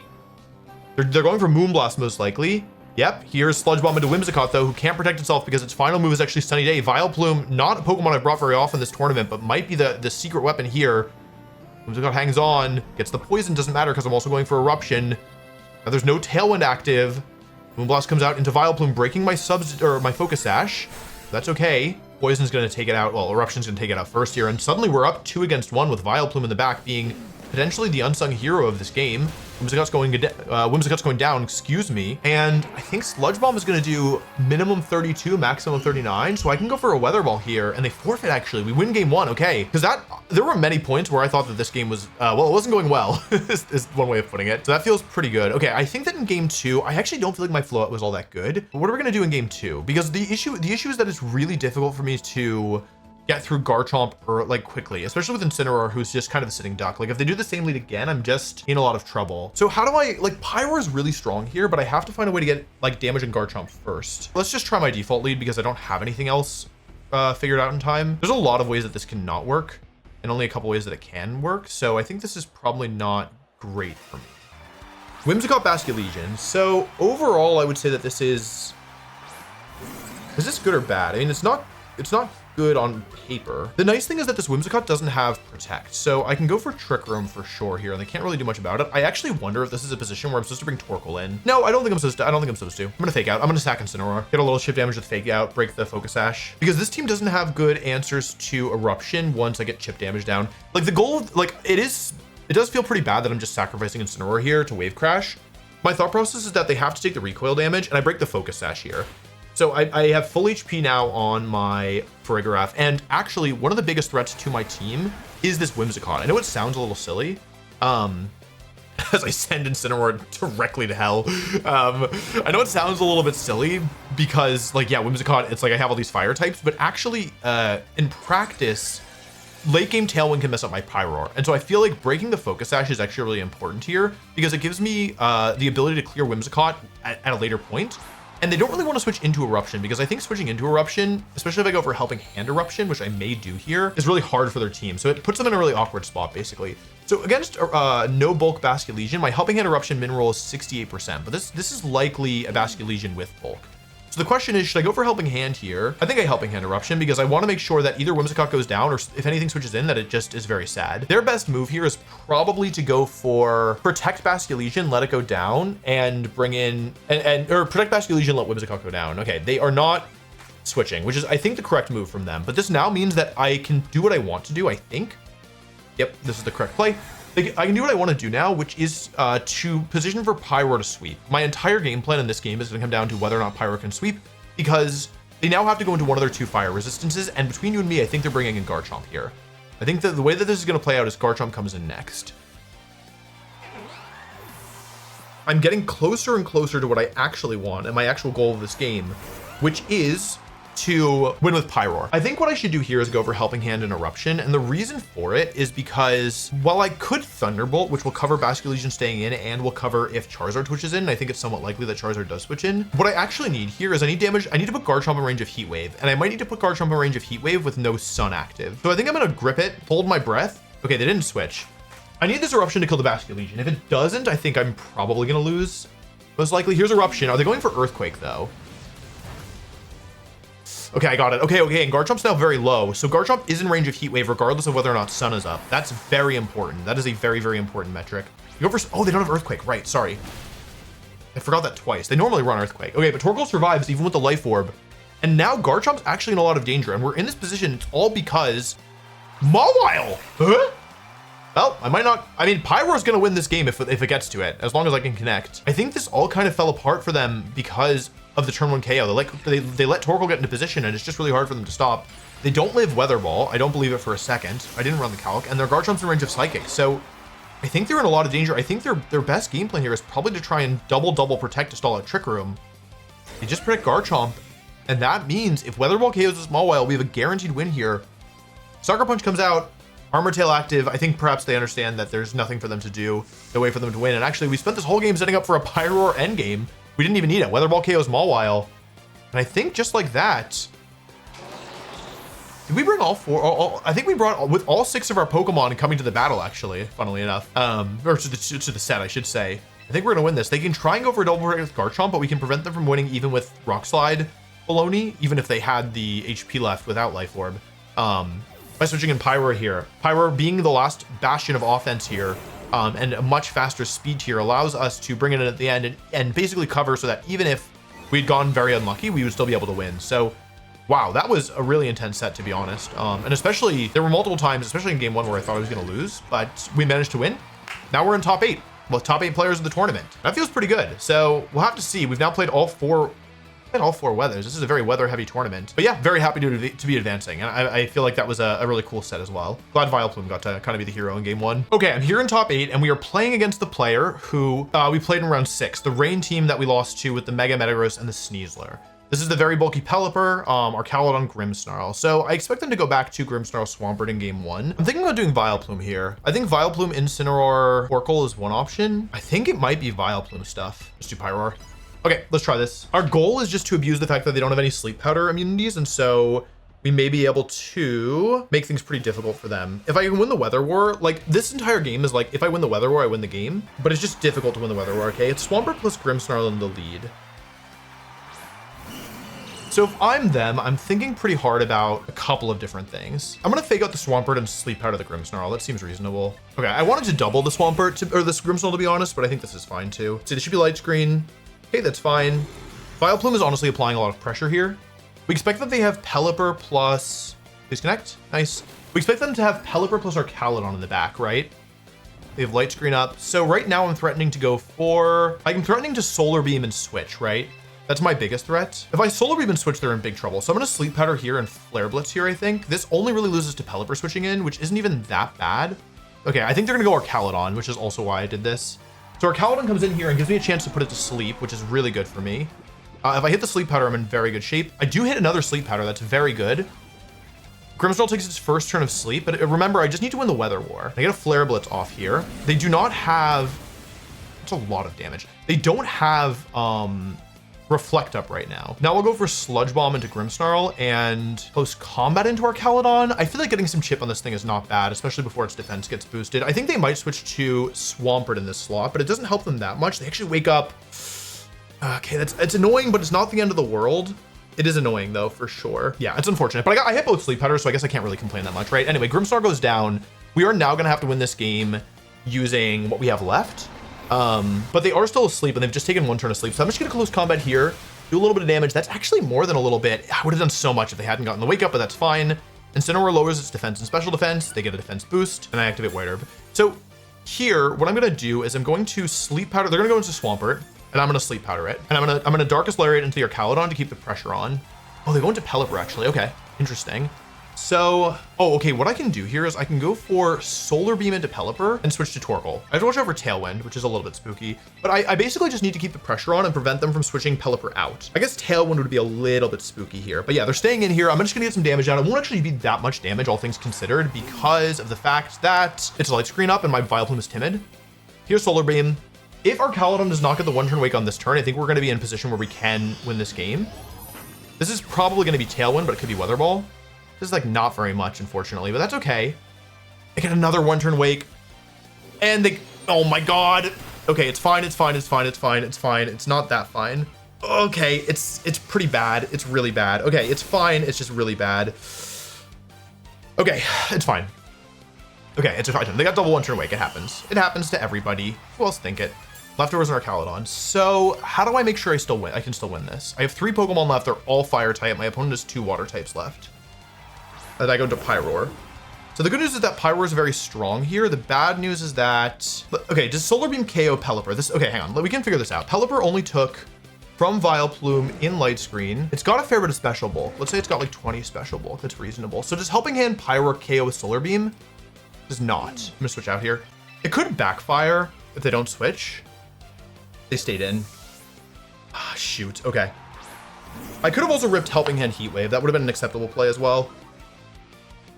The nice thing is that Pyroar is still pretty tanky and this Pelipper has no offense on it. So I am still getting, like, this isn't terrible. It's just not great. I could have gone for Overheat into the Archaludon, which is maybe a better play in hindsight. Yeah, they got the call right. It's okay. I just need to not freak out from here because as long as Pyroar stays alive here, we should still be in a position where it's possible to win the game. Yeah, 57 under 28. That didn't do very much damage at all. I could have gone for Overheat, but it was a bit risky. Dragon Pulse into my Pyroar doesn't do that much. It does half. If they go for Tailwind here, I'm in trouble. Okay. It's all okay except for the fact that nothing is okay. If I'm not careful with my Pyroar, I will lose the game. Okay, I have to get the call correct on this turn. I think they're gonna stay in with Pelipper on this turn. Go for Heat Wave and Fake Out, I think. They protect our Archaludon. Okay, that's bad and mostly bad. It's almost entirely bad, actually. We need to dodge a Hurricane, probably. Oh, they're really slow. Oh, they're slower than me inside Tailwind. Okay. 53 down to 25, okay.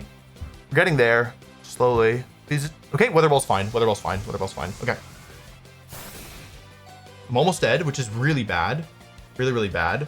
Because they crit me, which is also really bad. I think I'm gonna run out of juice. I think I've messed this up. Oh man, it's like I keep putting myself in positions where I can win and then I keep totally boofing it. Shoot, they just can just Pelipper out on this turn. Yeah, they're playing really well. I like really need to pull it together. I made multiple moves incorrect, like turn after turn after turn. And now it's looking like they can just kind of do whatever they want to win the game. Because I just don't think I have the damage left. Burn is kind of what I'm playing for here. It's good damage. Yeah, I mean, double one turn wake up wasn't good. Okay. It's looking like I'm going to lose the Weather War, right? And it doesn't really seem like there's a clear way for me to... Oh, you know what they're going to do here? They have the game unlock. I can't win anymore. There's one turn too many of Tailwind. I needed to prevent Tailwind from going up. I just kind of lost my composure. Tailwind is up, right? Yeah, protect here, and we need a double protect most likely, and actually that won't save us either, and I can't do anything about it. I can go for a close combat crit, but I think I'm dead. I need double protect and then some good luck, probably. Yeah, Vileplume was really good, but the issue is that it didn't, like, they got double one turn wake up. Yeah, they can also do this. If I get the double protect, I don't. Okay, it's fine. Yeah, they're playing really well. They played really well last time too. I think the real thing here is I keep feeling like I'm in these situations where I have to make a guess as to whether or not the Pelipper is gonna like switch in or stay in or switch out. I've gotten it wrong every single time. Also, the bulk on the Pelipper is causing me some issues. But yeah, I think that I put myself in a position to win this game, but I didn't capitalize properly. I need to figure out how to, first of all, not throw the game on the leads, because last time they just hard called out my lead and got a big advantage that way. It's like every game I can never get through this Archaludon, which feels like a pretty big issue, right? I'm not sure I can go with Floette. At least I don't want to go with Floette in game 2 because last time they just like switched to Metagross plus Sneasler and I just like lost on the spot. But the thing is, like, so I would like to do Farigiraf plus Incineroar here. I'm really close, right? I'm getting really close, but I keep messing it up at the very end. Okay, I have one other idea that I can try, which is these four. Yeah, okay, I see a vision here. I don't know if it's a good one. Yeah, I like this a lot, actually, the more I look at it. Because I think it probably, like, although it should have worked there, to be honest, but bringing triple fire type into Rain is, like, probably just a little bit too ambitious. Like, 2 fire types are enough to deal with Metagross, to deal with Sneasler, to have weather control, right? Okay, they do switch it up, but they tried to get me with the same trick twice, but yeah, didn't work here. I can't intimidate Metagross. So I think what I want to do here is go for Fake Out into the Sneasler. I can Fake Out either Mon. We now know that they don't have Swampert. Their back 2 Pokemon are almost assuredly Pelipper and Archaludon, right? So I can Fake Out either of these Pokemon. It's Poison. No, it's Unburdened Sneasler. I think that I want to Fake Out the Sneasler, to be honest, and Trick Room. It's not such a big deal if Metagross gets coaching, but I'd like to break the Focus Sash, and I feel like this is a good opportunity to do it. Dude, I've made every play wrong. Is this Arch? Okay, that's okay. That's okay. It's really not great, though, to be honest. Pretty bad, actually. Yeah, I should have Fake Out of the Metagross. That's okay, it's okay.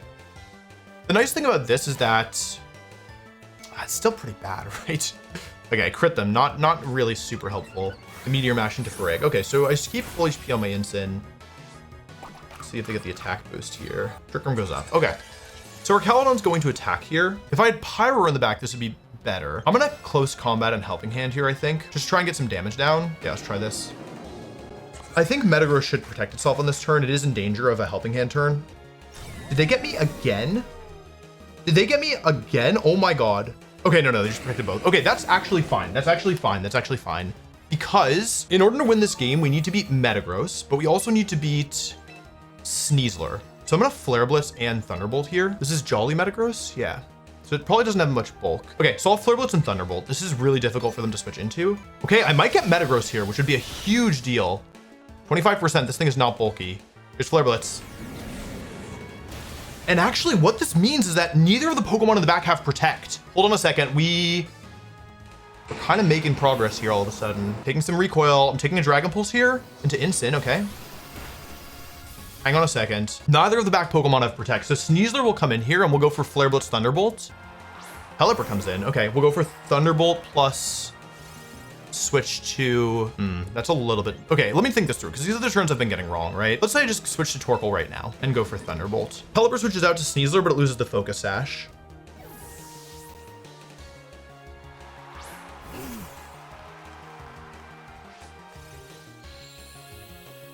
Yep, Pelipper to Sneasler. This is fine. This is still within what I was thinking about, right? Thunderbolt could do a little bit. It's great damage, honestly. They go for Electro Shot, so they cannot actually protect themselves in this turn.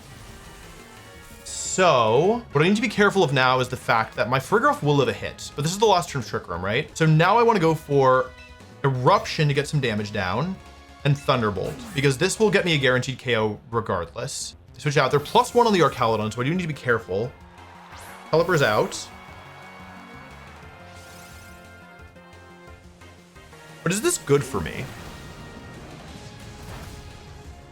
I do good damage to the Archaludon. Wait, does Thunderbolt kill from here? Surely it kills, right? 84%? Surely this gets the KO. If it doesn't KO, then I lose, for sure.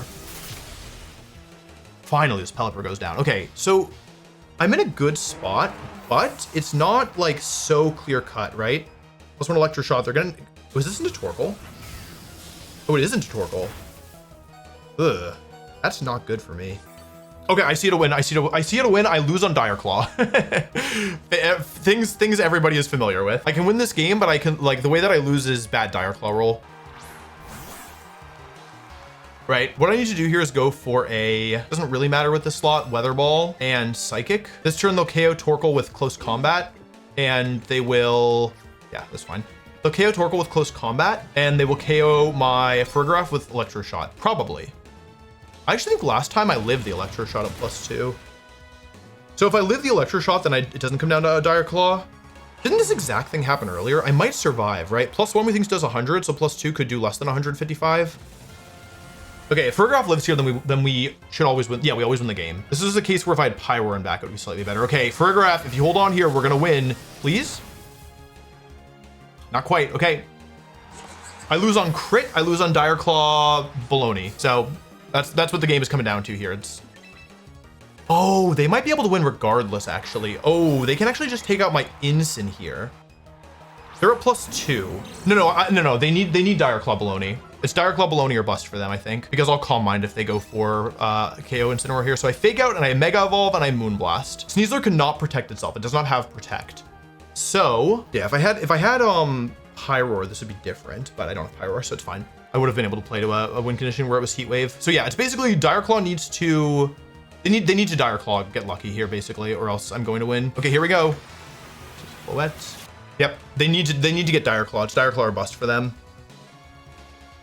Fake Out comes out, they get a defense boost. You never know when 3% could matter.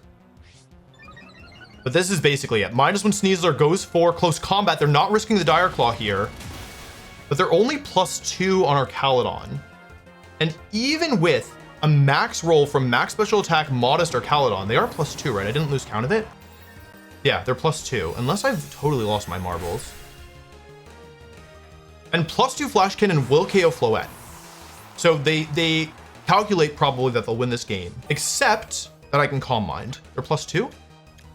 They're +2. I saw the 3 arrows. I was like, oh my God, I counted wrong. So now their only out is a critical hit. They have to critical hit me on this turn as I Calm Mind.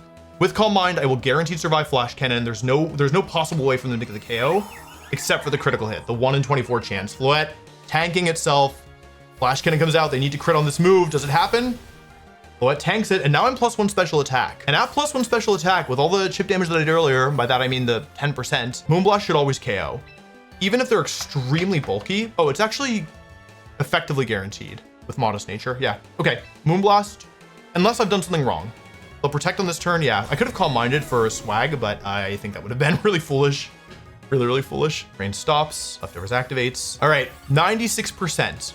And I'm boosted Floette.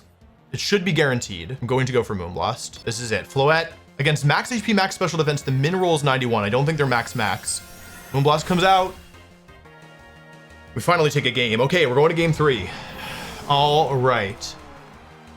We beat the mix-up that cost us last game, and we did it with Floette as well. So feel pretty good about that. Yeah, really narrow end game there. If we got in crit, we would have lost. But I feel like, yeah, pretty good about how we found the way to the end game there. I think that if I'm them, I'm going back to Swampert plus Grimmsnarl. I don't know if they're gonna do Grimmsnarl again though. Like, it's so bad into Vileplume. What I'm thinking now is that I think I should just run it back with what I just did, because like I said, I think triple fire is too much for this team. Like, it is good if I can call out what mode they're doing and if I can get through the Pelipper, yes. My thought process is that even if they do something like Swampert again up front, it's not so bad for me because I can actually just switch, like fake out and switch to Floette, except that they're getting the light screen up or whatever. But Grimmsnarl's really bad into Floette next to Farigiraf once they've set light screen up. So of course it would be better to lead like Instant plus Floette, but I think that this is fine.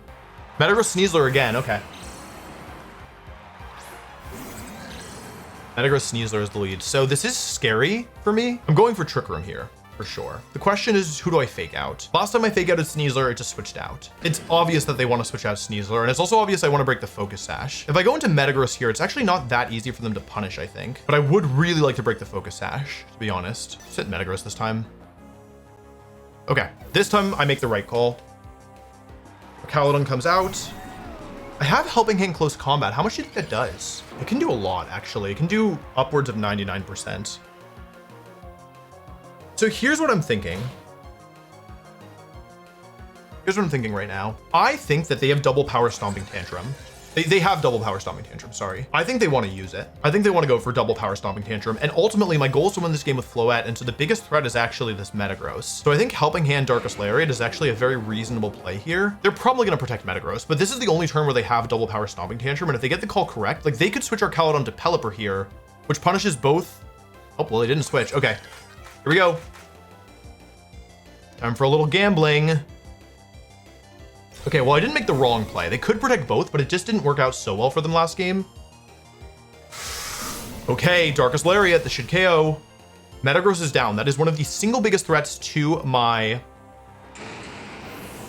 entire team, but especially to my Floette. Pelipper's now out. So this is the same situation as last game, except this time I'm still at full HP and our Calodon doesn't have any boosts. So I think that what I'm supposed to do here is go for the same sequence, Thunderbolt into Pelipper and just switch to Torkoal, right? I haven't taken any damage yet. I could double this thing. They're gonna switch out. I'm almost positive of it. But like going for Darkest Lariat Psychic is one way where I can lose if I'm wrong. Because we saw what happened last game, right? Yes, they can switch into Sneasler, but then I get to go for Eruption plus Thunderbolt. Kind of difficult for them to actually punish it, right?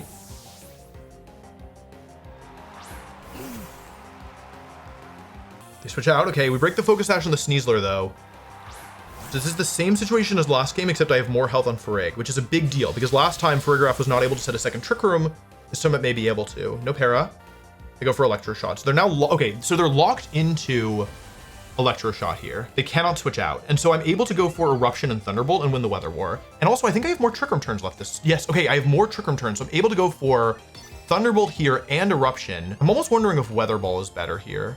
Okay, hang on a second. We have a general idea of how bulky this Pelipper is. It's probably like max HP and like, let's say it has like 20 special defense, which seems like a lot to me. How much is Farigiraf Thunderbolt doing? Minimum 95%. So I should Eruption here because even if they're max bulk, I will still get the KO. And you never know when a little chip on our Calodon can come in handy. Okay, Sneasler switches out. So this is Pelipper coming back in, but there's a couple crucial differences between this time and last time. This time I have one more turn of Trick Room. And this time my Farigiraf is still at full HP. So I go for the Eruption here. I do 16% to the Pelipper, 70 or 29% to the Arcalodon. But now Thunderbolt gets the guaranteed KO on Pelipper. knocking it out. And it's a 2 against 4, which is already quite good. But the issue is that for them, Sneasler doesn't have Protect, and the Focus Sash has already been broken. Electroshock comes out. Looks like it's into Fareg, but I can't really tell. Yeah, it's into Fareg, okay. Does over half. 121. I should go down to another one, but Sneasler coming in here is completely exposed.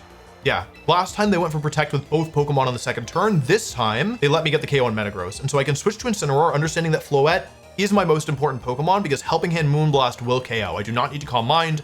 I don't need to set up. With the last turn of Trick Room, I can remove Sneasler, and I can see what I believe to be a near guaranteed or true guaranteed win. I don't want to like count my chickens before they hatch, but it's looking pretty good. Incineroar comes in, the Intimidate does not matter, but we're bringing it in so I can reset the Sun. Fago comes out, Sneasler, understanding that there's nothing left to do in this battle. Psychic will knock it out here. This is actually optimal because if I had a team sheet error, then they would get the win. But I don't have a team sheet error. I am Armor Tail. Sneasler's down. It's now 4 against 1. This Arcaludon was just plagued me over 2 different sets now. Still standing on the field, the last Pokemon around. Electroshock comes out. +1 special attack. It's now at +2 after both boosts. But Electroshock looks like it wants to remove. Oh, Incineroar. Okay, at +2. Trick Room ends. We're going to bring in Floette here. We're going to bring in Floette, and we're going to go for a Fake Out. Just the old-fashioned way. Floette comes in. Saves it till the very end. Now that we've dealt with the threats. Critical hit, Fake Out. That does 8% instead of what would have been probably 3 or 4 otherwise. +1 defense. It's at +2 now. And now what we can do, Mega Evolve and Protect. And we can do this because we have 2 different Pokemon that have Helping Hand. So now what we can do is we can switch to Torkoal and Protect. And even if they get the call correct and they KO Torkoal, we'll go into Farigiraf, we'll go Helping Hand Moonblast, and that will be that. Torkoal's in. Sun is up. Mega Evolution on the table. We're just taking it nice and slow. We don't need to rush this. Arcaludon is the kind of Pokemon of all these boosts that could, in theory, reversal my team. So we're doing this to prevent it from doing so. They go for Flash Cannon. Yep. They saw Floette. They thought I was just going to attack. I probably could have just gone for Moonblast plus Darkest Lariat, but I figured this is safer. Now I get to go for Moonblast and Helping Hand. Helping Hand comes out. Are they going to go for Protect? They do not. Moonblast comes out. Helping Hand boosted. Fairy Aura boosted. Arcaludon down. We finally beat this team. And we advanced to the top 4 in the tournament. That was a really satisfying win. I feel like I knew I could figure it out, but I wasn't sure if I'd figure it out in time. Woo, sheesh. Alrighty. Top 4, let's do it. Okay, we're here in top 4. I just literally just finished playing the last round. Didn't even have time to really take a breather. And we're going up against a team that is full of standard Pokemon. It's a dual mega team with Aerodactyl and Floette. It is Calm Mind, Draining Kiss, Dazzling Gleam, Floette. So we do need to be careful about that. Basically, I would feel like this is a very good matchup, except for the fact that they have Mega Aerodactyl, who is a bit of a problem for the team. So I think what I want to do here is I kind of want to try a Vileplume lead. I think what I want to do is 1, 2, 3, and then actually bring Pyroar as the last, with the basic idea being that if I can just get stuff, like not a lot of these Pokemon like to take Heat Waves. In fact, there's only 3 resistances, which is, could be 3/4 of a team. But if I feel like this is a pretty threatening lead for them, and I kind of want to show Vileplume earlier to make them respect it. The other option is something like Instant plus Farigiraf, but that is like a lead that can really be punished by certain things. I kind of expect something like Kingambit plus Aerodactyl. The nice thing is that actually Vileplume, the reason why I'm timid nature Vileplume, speed boosting nature on Vileplume, is that I'm actually just barely 1 above Mega Aerodactyl, 2 above, yeah, like in my base form, I'm 1 above what I would need to be above Mega Aerodactyl. It's exactly fast enough with Timid Nature to be faster than Mega Aerodactyl. So that's the fastest Pokemon in the game, in this battle, sorry. The fastest Pokemon in this battle is my Mega Vileplume and my regular Vileplume and Sun. I wonder what they do with Mega Vileplume. I guess it's kind of like Mega Victory Bell. Anyway, for this game, general game plan is like, try and disrupt with Vileplume. I guess I've led with something that kind of encourages me to click Sleep Powder, which is maybe not my best game plan overall, but what's the worst thing that happens? I miss all my Sleep Powders and then I get mad. Kingambit Sneasler is the lead. Okay, interesting. So would you all be mad at me if I switched Interruption? Because I could do it. I can Sleep Powder Sneasler Interruption. Switch Interruption is so cool though. I'll Sleep Powder the Sneasler Interruption. It gets me something. If they go for this, here's what I'm thinking. My opponent's in top 4. Like they should see the switch to, nope, never mind. Okay, I hit Sleep Powder, that's good. I mean, I don't think I die, right? Okay, I could have just switched plus Eruption, that's fine. I don't die, I don't think, to... Let me sleep out of the Sneasler here in Weather Ball. I don't think I died a +2 Kowtow Cleave, even with... Okay, it is Aerodactyl, so it's probably not Floette. Are they gonna go for Protect here, or are they gonna go for something else? They Protect Kingambit. Okay, that's great. That's totally good. So if I hit the Sleep Powder, my position becomes very good. Great. Okay, now they have 2 Pokemon asleep. And basically, I'm big chillin'. Yeah, basically, I'm big chillin'. Do they get me with +2 Black Glasses Kowtow Cleave? Oh, they actually can. It's actually a roll in their favor. So why don't I go for After You into Torkoal and Weather Ball? Because they won't get me with Sucker Punch. That seems safe. They can't Terra because it's not in the game. They do Mega Evolve. I need to deal with this Aerodactyl at some point sooner rather than later, but my thought process is basically like, this is the thing of Protect, it does. Tailwind to Wing Beat, Protect Rock Slide. I do need to get rid of this. Ah, shoot. I made it the wrong play. That's fine. I could have gone for Solar Beam here, but it just didn't seem worth it to risk the Kingambit sweeping my team.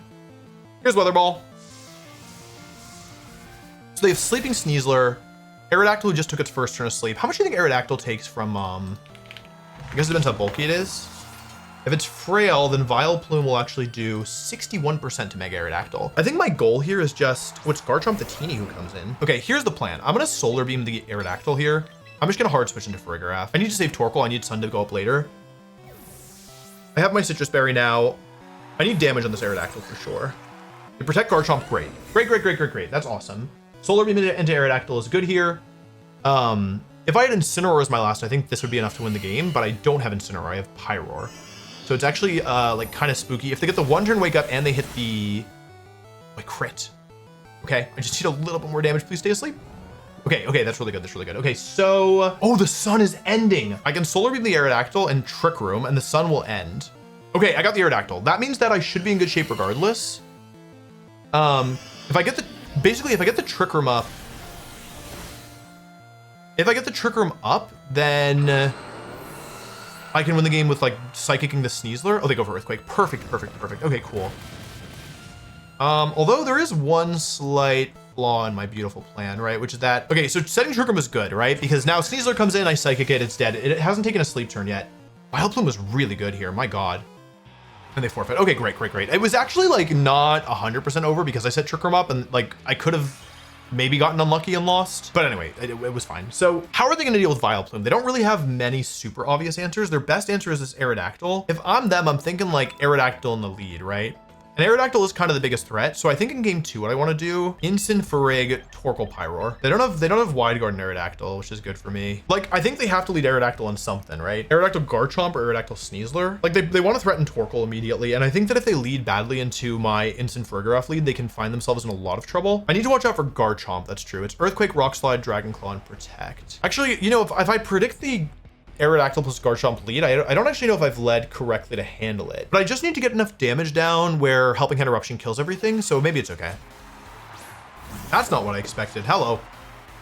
Okay, well, that could be worse. Okay, here's what I'm hoping, okay? I activate White Herb, bad. I give Kingambit Defiant, also bad. But now, here's what I'm hoping. I'm gonna fake out the Kingambit, and I'm just gonna go for Trick Room, right? Straightforward enough. And my hope is that they KO Incineroar with close combat. It's very tempting from their end. It's very tempting. Oh, that's so good, because now Incineroar goes down and I have full turns of Trick Room, full turns of Torkoal. And if you look at this team, there's no Citrus Berry, there's no Wide Guard, there's no real switch into Helping Hand Eruption at all. Like, there's truly nothing. So Trick Room goes up, they're gonna protect both their Pokemon on this turn, but they're gonna be pretty hard pressed to take these eruptions. And actually, the best case scenario, I think, is that the back Pokemon, like, if Aerodactyl goes down, I win the game, I'm pretty sure. I'm gonna go for Eruption, Helping Hand, and I can just turn my brain off. It's pretty difficult for them to survive this, because they have to not only survive it, they have to then deny a second Trick Room, and they have to do it while keeping Aerodactyl alive, because if Garchomp takes a single Helping Hand Eruption, then Heat Wave just wins the game from Pyroar. So I've kind of done a gambit. I think this is a thing in chess, right? Where you, like, sacrifice a piece in order to gain better positioning. I've sacrificed Incineroar to get Torkoal in with full turns of Trick Room, and so it's very difficult for them to get around this. This should just be Protect from both. They need to protect both here. Sneasler has Protect. Yep, Protect. I need to get this Aerodactyl. It is nice. They give me Sneasler. Oh, hello. Okay, this is good. This is very good. Right? Yeah, this is good. So now it's staggered. Now Kingambit is, like, in danger. They're gonna bring in Garchomp here. Oh, hello. Do they not have Aerodactyl? Because that would be very good for me. I'll go for Eruption and Thunderbolt, I think. I'm actually not even convinced that Switch can get it out. Okay, we need this to be... I wish I'd gone for Helping Hand. But they're running out of Trick Room turns, right? Okay, it's another Eruption. This is non-Mega Aerodactyl, which has worse bulk. 51%. This Bastard Legion isn't bulky. Thunderbolt might get the KO. There is a good chance that Thunderbolt picks up the KO here. Okay. No special attack. Farigiraf is still pretty strong as it turns out. They don't have Wide Guard on this Aerodactyl, so there's still 2 turns of Trick Room left. If I get rid of Aerodactyl, I win the game. So the question is, can I do that? Yeah, there's still 2 turns of Trick Room left. They need a double-double, basically. Eruption plus Helping Hand. They forfeit. Okay. Yeah, technically they could have won, but yeah, I think...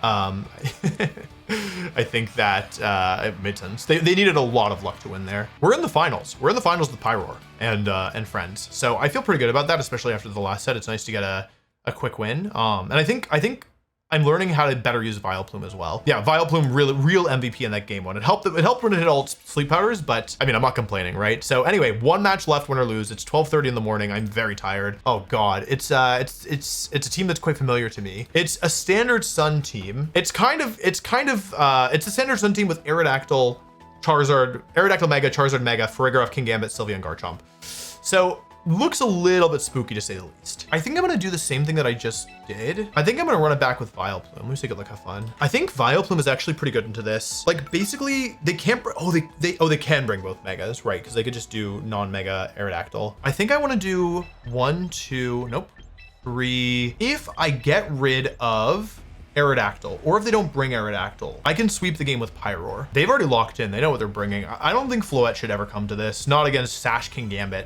plus Farigiraf. So let's give this a shot. I may need to hit some sleep powders, but my Vileplume's been locking in. It's calm Farigiraf, so it's gonna be bulkier on the special side. They'll lead Kingambit Aerodactyl, right? Or Charizard Garchomp, one of those two. Garchomp Aerodactyl, okay. Interesting. They're gonna go for Earthquake here and what? That's a good lead from them. And a pretty rough lead from me, but I can go for Sleep Powder here. Sleep Powder Weather Ball's all right, to be honest. It's a bit of a passive play. You're gonna Mega Evolve. I think if I miss the Sleep Powder, I'm in really bad shape. They don't have Charizard in the back. So basically they've led their only 2 fire resistances. So if I can deal with these 2, then I will likely win the game. I'm gonna protect Torkoal. I hit Sleep Powder, that's really big. Really, really big. It's gonna be Earthquake. They have Earthquake? They do, they have Earthquake and Stomping. Here's Earthquake, that's fine. Vileplume's gonna take some damage, but Vileplume is doing, frankly, a great job. Versus Garchomp. So Helping Hand Solar Beam actually has a chance to KO here, which is really good for me, but it's not a great chance. It's like over 50%, but I think I'd rather go for Sleep Powder here. I'm gonna play to max odds. They don't have Wide Guard, right? They protect Garchomp. Okay, so if they get the 2-turn sleep here, then I think my position is really good. Basically, I have a 2/3 chance of being in an excellent position. I don't get it. Wing Beat? They missed both? Both of these? Nope, okay, that's fine. And by that's fine, I mean, I think that's really bad. But it's not the end of the world. But it is really bad. But at least they missed the Torkoal, so I get a full Power Eruption off. That's good damage. Okay, it's a little bit dicey is what I will say. But it's not, I'm definitely not out of it. This is no bulk Garchomp. How much is Torkoal Eruption gonna do? Not enough, but that's okay. Let's go for Trick Room here. They need to flinch me on this turn or they're gonna be in bad shape, I think. The issue is that my sun is gonna end, but I'll deal with that later if it comes to it. Okay. I go for Rock Slide. Miss, Madge. It's fine as long as it doesn't flinch, basically. If it flinches, yeah, my position becomes basically unwinnable. Earthquake comes out. This is Life Orb. We actually want them to take the Life Orb recoil here. As long I have a 70% chance here of not flinching and then ending up in quite a good spot because I think Eruption plus Psychic will KO Garchomp. Please don't flinch. Great. Okay, we're back in it. We're totally back in it. Yeah, okay. Because again, the Aerodactyl is the biggest threat. I might not have the sun at the end of this game, but I think that's okay. I'm gonna go for Psychic into Garchomp and Eruption because it should do more, right? Psychic is doing 35 to 41. So if I get the high roll on Psychic, then Eruption will, I think this is gonna kill regardless, actually. Let's go for Eruption Psychic here. It's really hard for them to switch into this. They don't have Charizard in the back. They switch Aerodactyl out. That's a smart switch because it's Farig. Okay. Maybe I should have Helping Handed on this turn. Oh, they just attack with Garchomp. Okay, Eruption comes out. That's definitely in range. That is super, super, super in range. Farigiraf takes 69%. Hold on a second. Psychic should definitely... Yeah, this is guaranteed. Psychic gets the KO. Okay, hold on a second. That's Kingambit, who does not have Protect. And it's Focus Sash, so it's not going to have any bulk. I'm going to go for Eruption and Thunderbolt. That is not an easy play for them to punish at all. Hold on a second. Yeah, it's Sash Kingambit. It has to be fast. Farigiraf has Psychic, Trick Room, Roar, Thunderbolt, no Protect. I think I'm going to get both this turn. Here's Eruption. Okay. Kingambit is still alive, but narrowly. Thanks to the Focus Sash. And Thunderbolt, yeah, I am slower. It would have been really unusual if they were slower.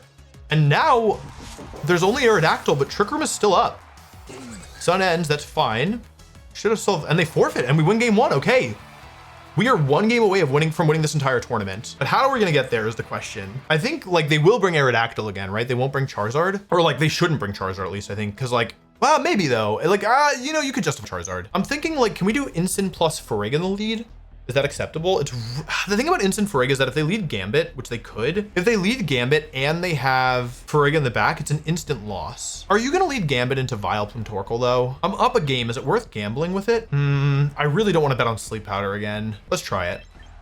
Try no Vileplume. They need to, like, for them to really effectively punish this, they have to lead Gambit and they have to bring Farig. But they're probably bringing Farig because Sylveon's not very good here, right? So I should assume that they have Farigiraf.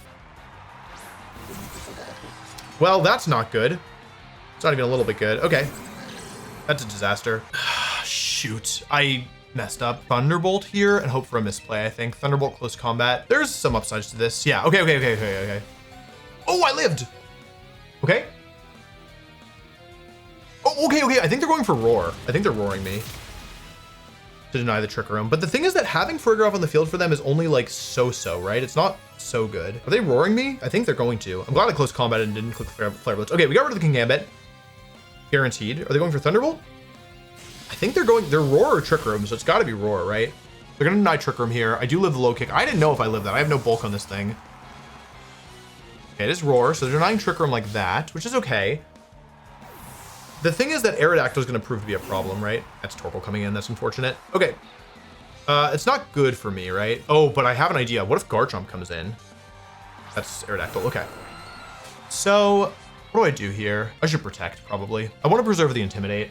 I'm really lucky that I survived that turn.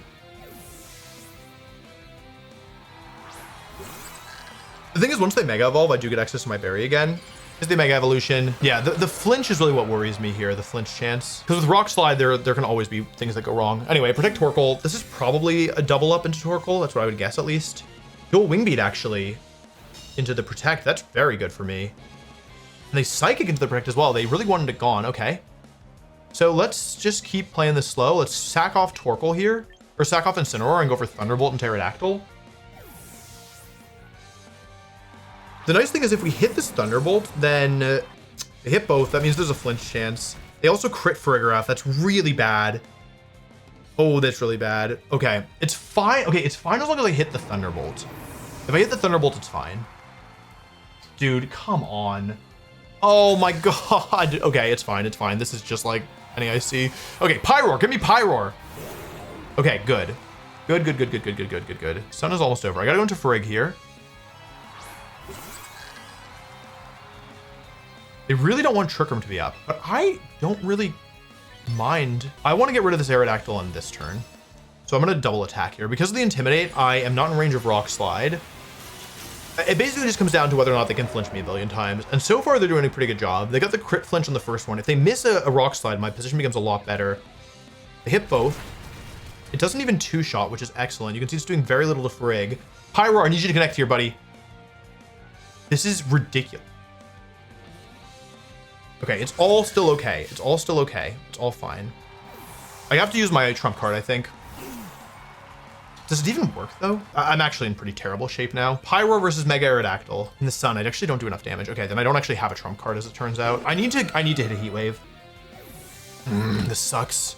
Yeah, I mean, if they just... Like, I'm never able to attack, and I can't set Trick Room up because they never miss.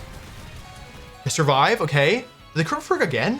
Please tell me they didn't crit my Farigiraf again. No, it just did that much. It's fine. Okay, I hit. Really, really nice. Big damage, over half to both Pokemon, even though it's resisted. Big Thunderbolt. Okay, I'm dead. I'm dead. I think I lose now. Sun is back up. The problem is their last Pokemon is going to be Garchomp. If their last Pokemon is Garchomp, then I think I always lose. So I'm going to go Trick Room plus Protect here, because I think I need Torkoal to be at full HP. They switch Aerodactyl out, actually. Yeah, that's Garchomp. Okay. Let's see if they read the Trick Room here. They got me. Okay. Well played, well played, well played, well played. Okay. That's not great for me, is it? I almost went for Thunderbolt too. Shoot. Yeah, I mean, they got the read that turn. I have to Trick Room again, I think. What are they going to do here? I think this is the wrong play. I basically was figuring if they bring an Aerodactyl and go for Earthquake here, which I think is, I mean, that's what happened. What this does is it gives me a chance. Not a good chance, of course, but a chance. It depends on how much Weather Ball does here. I don't think we'll do that much. I survive with both, narrowly. You know, there is a chance here if they miss a Rock Slide on both. Like, I have at least a 1% chance of winning this game. How much does this do? I'm really close. I'm very, very close. Trick Room does go up now. So, like, the win condition is basically... I just am barely... I needed one more attack to go through. I don't have any access to spread moves. I can go for a crit or I can go for a double miss. My odds of a crit are higher. I'll Thunderbolt here and I'll Weather Ball here. Nah, I can't get a high roll. Yeah, I need Garchomp basically to protect this turn. I need a crit here. If I get the crit, I win. Otherwise, I lose. I'm going to game 3. Just barely not enough. Yeah, unfortunate.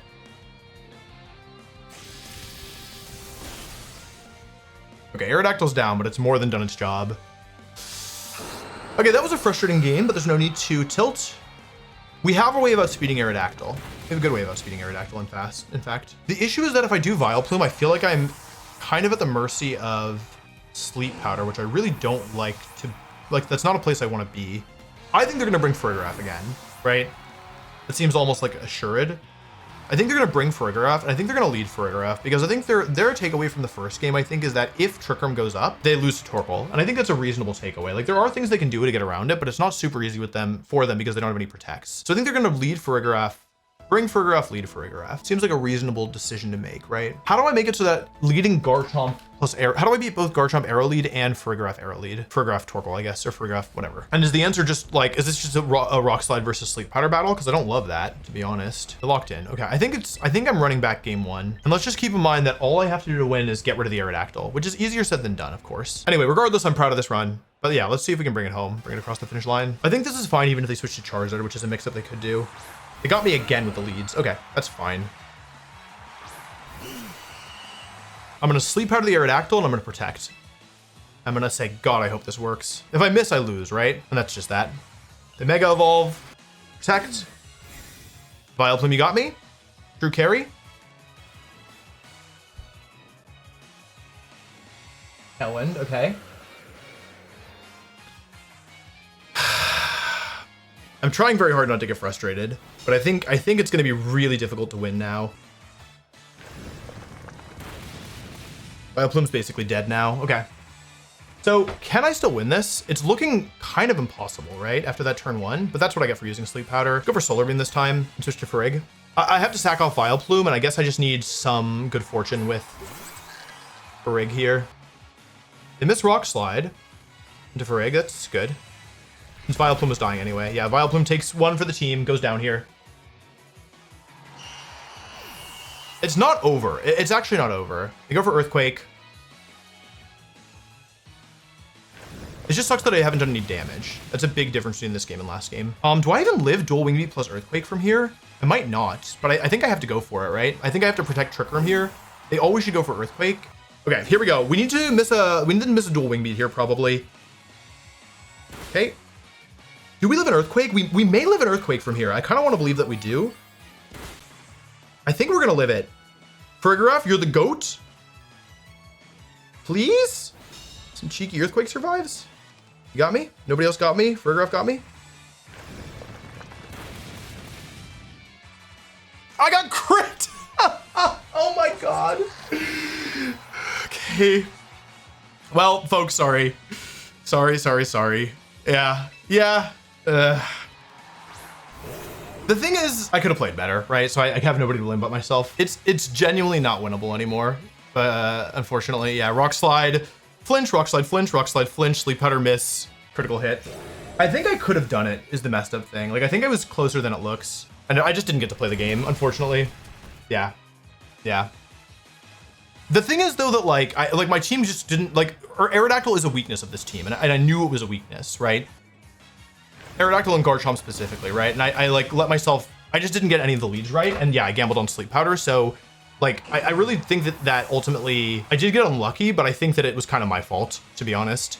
But yeah, it's unfortunate to lose here at the very end, but I still think it was a good run with Pyroar. I was overall pretty impressed with this team, and I think that if anything had gone different, especially in game 2, I think I would have had it. But yeah, I mean, we'll see. Maybe I get the, like, okay, if they go for Rock Slide and they miss, and then Pyro goes for Heat Wave and it crits both, and it gets the burn on Aerodactyl, then I can win.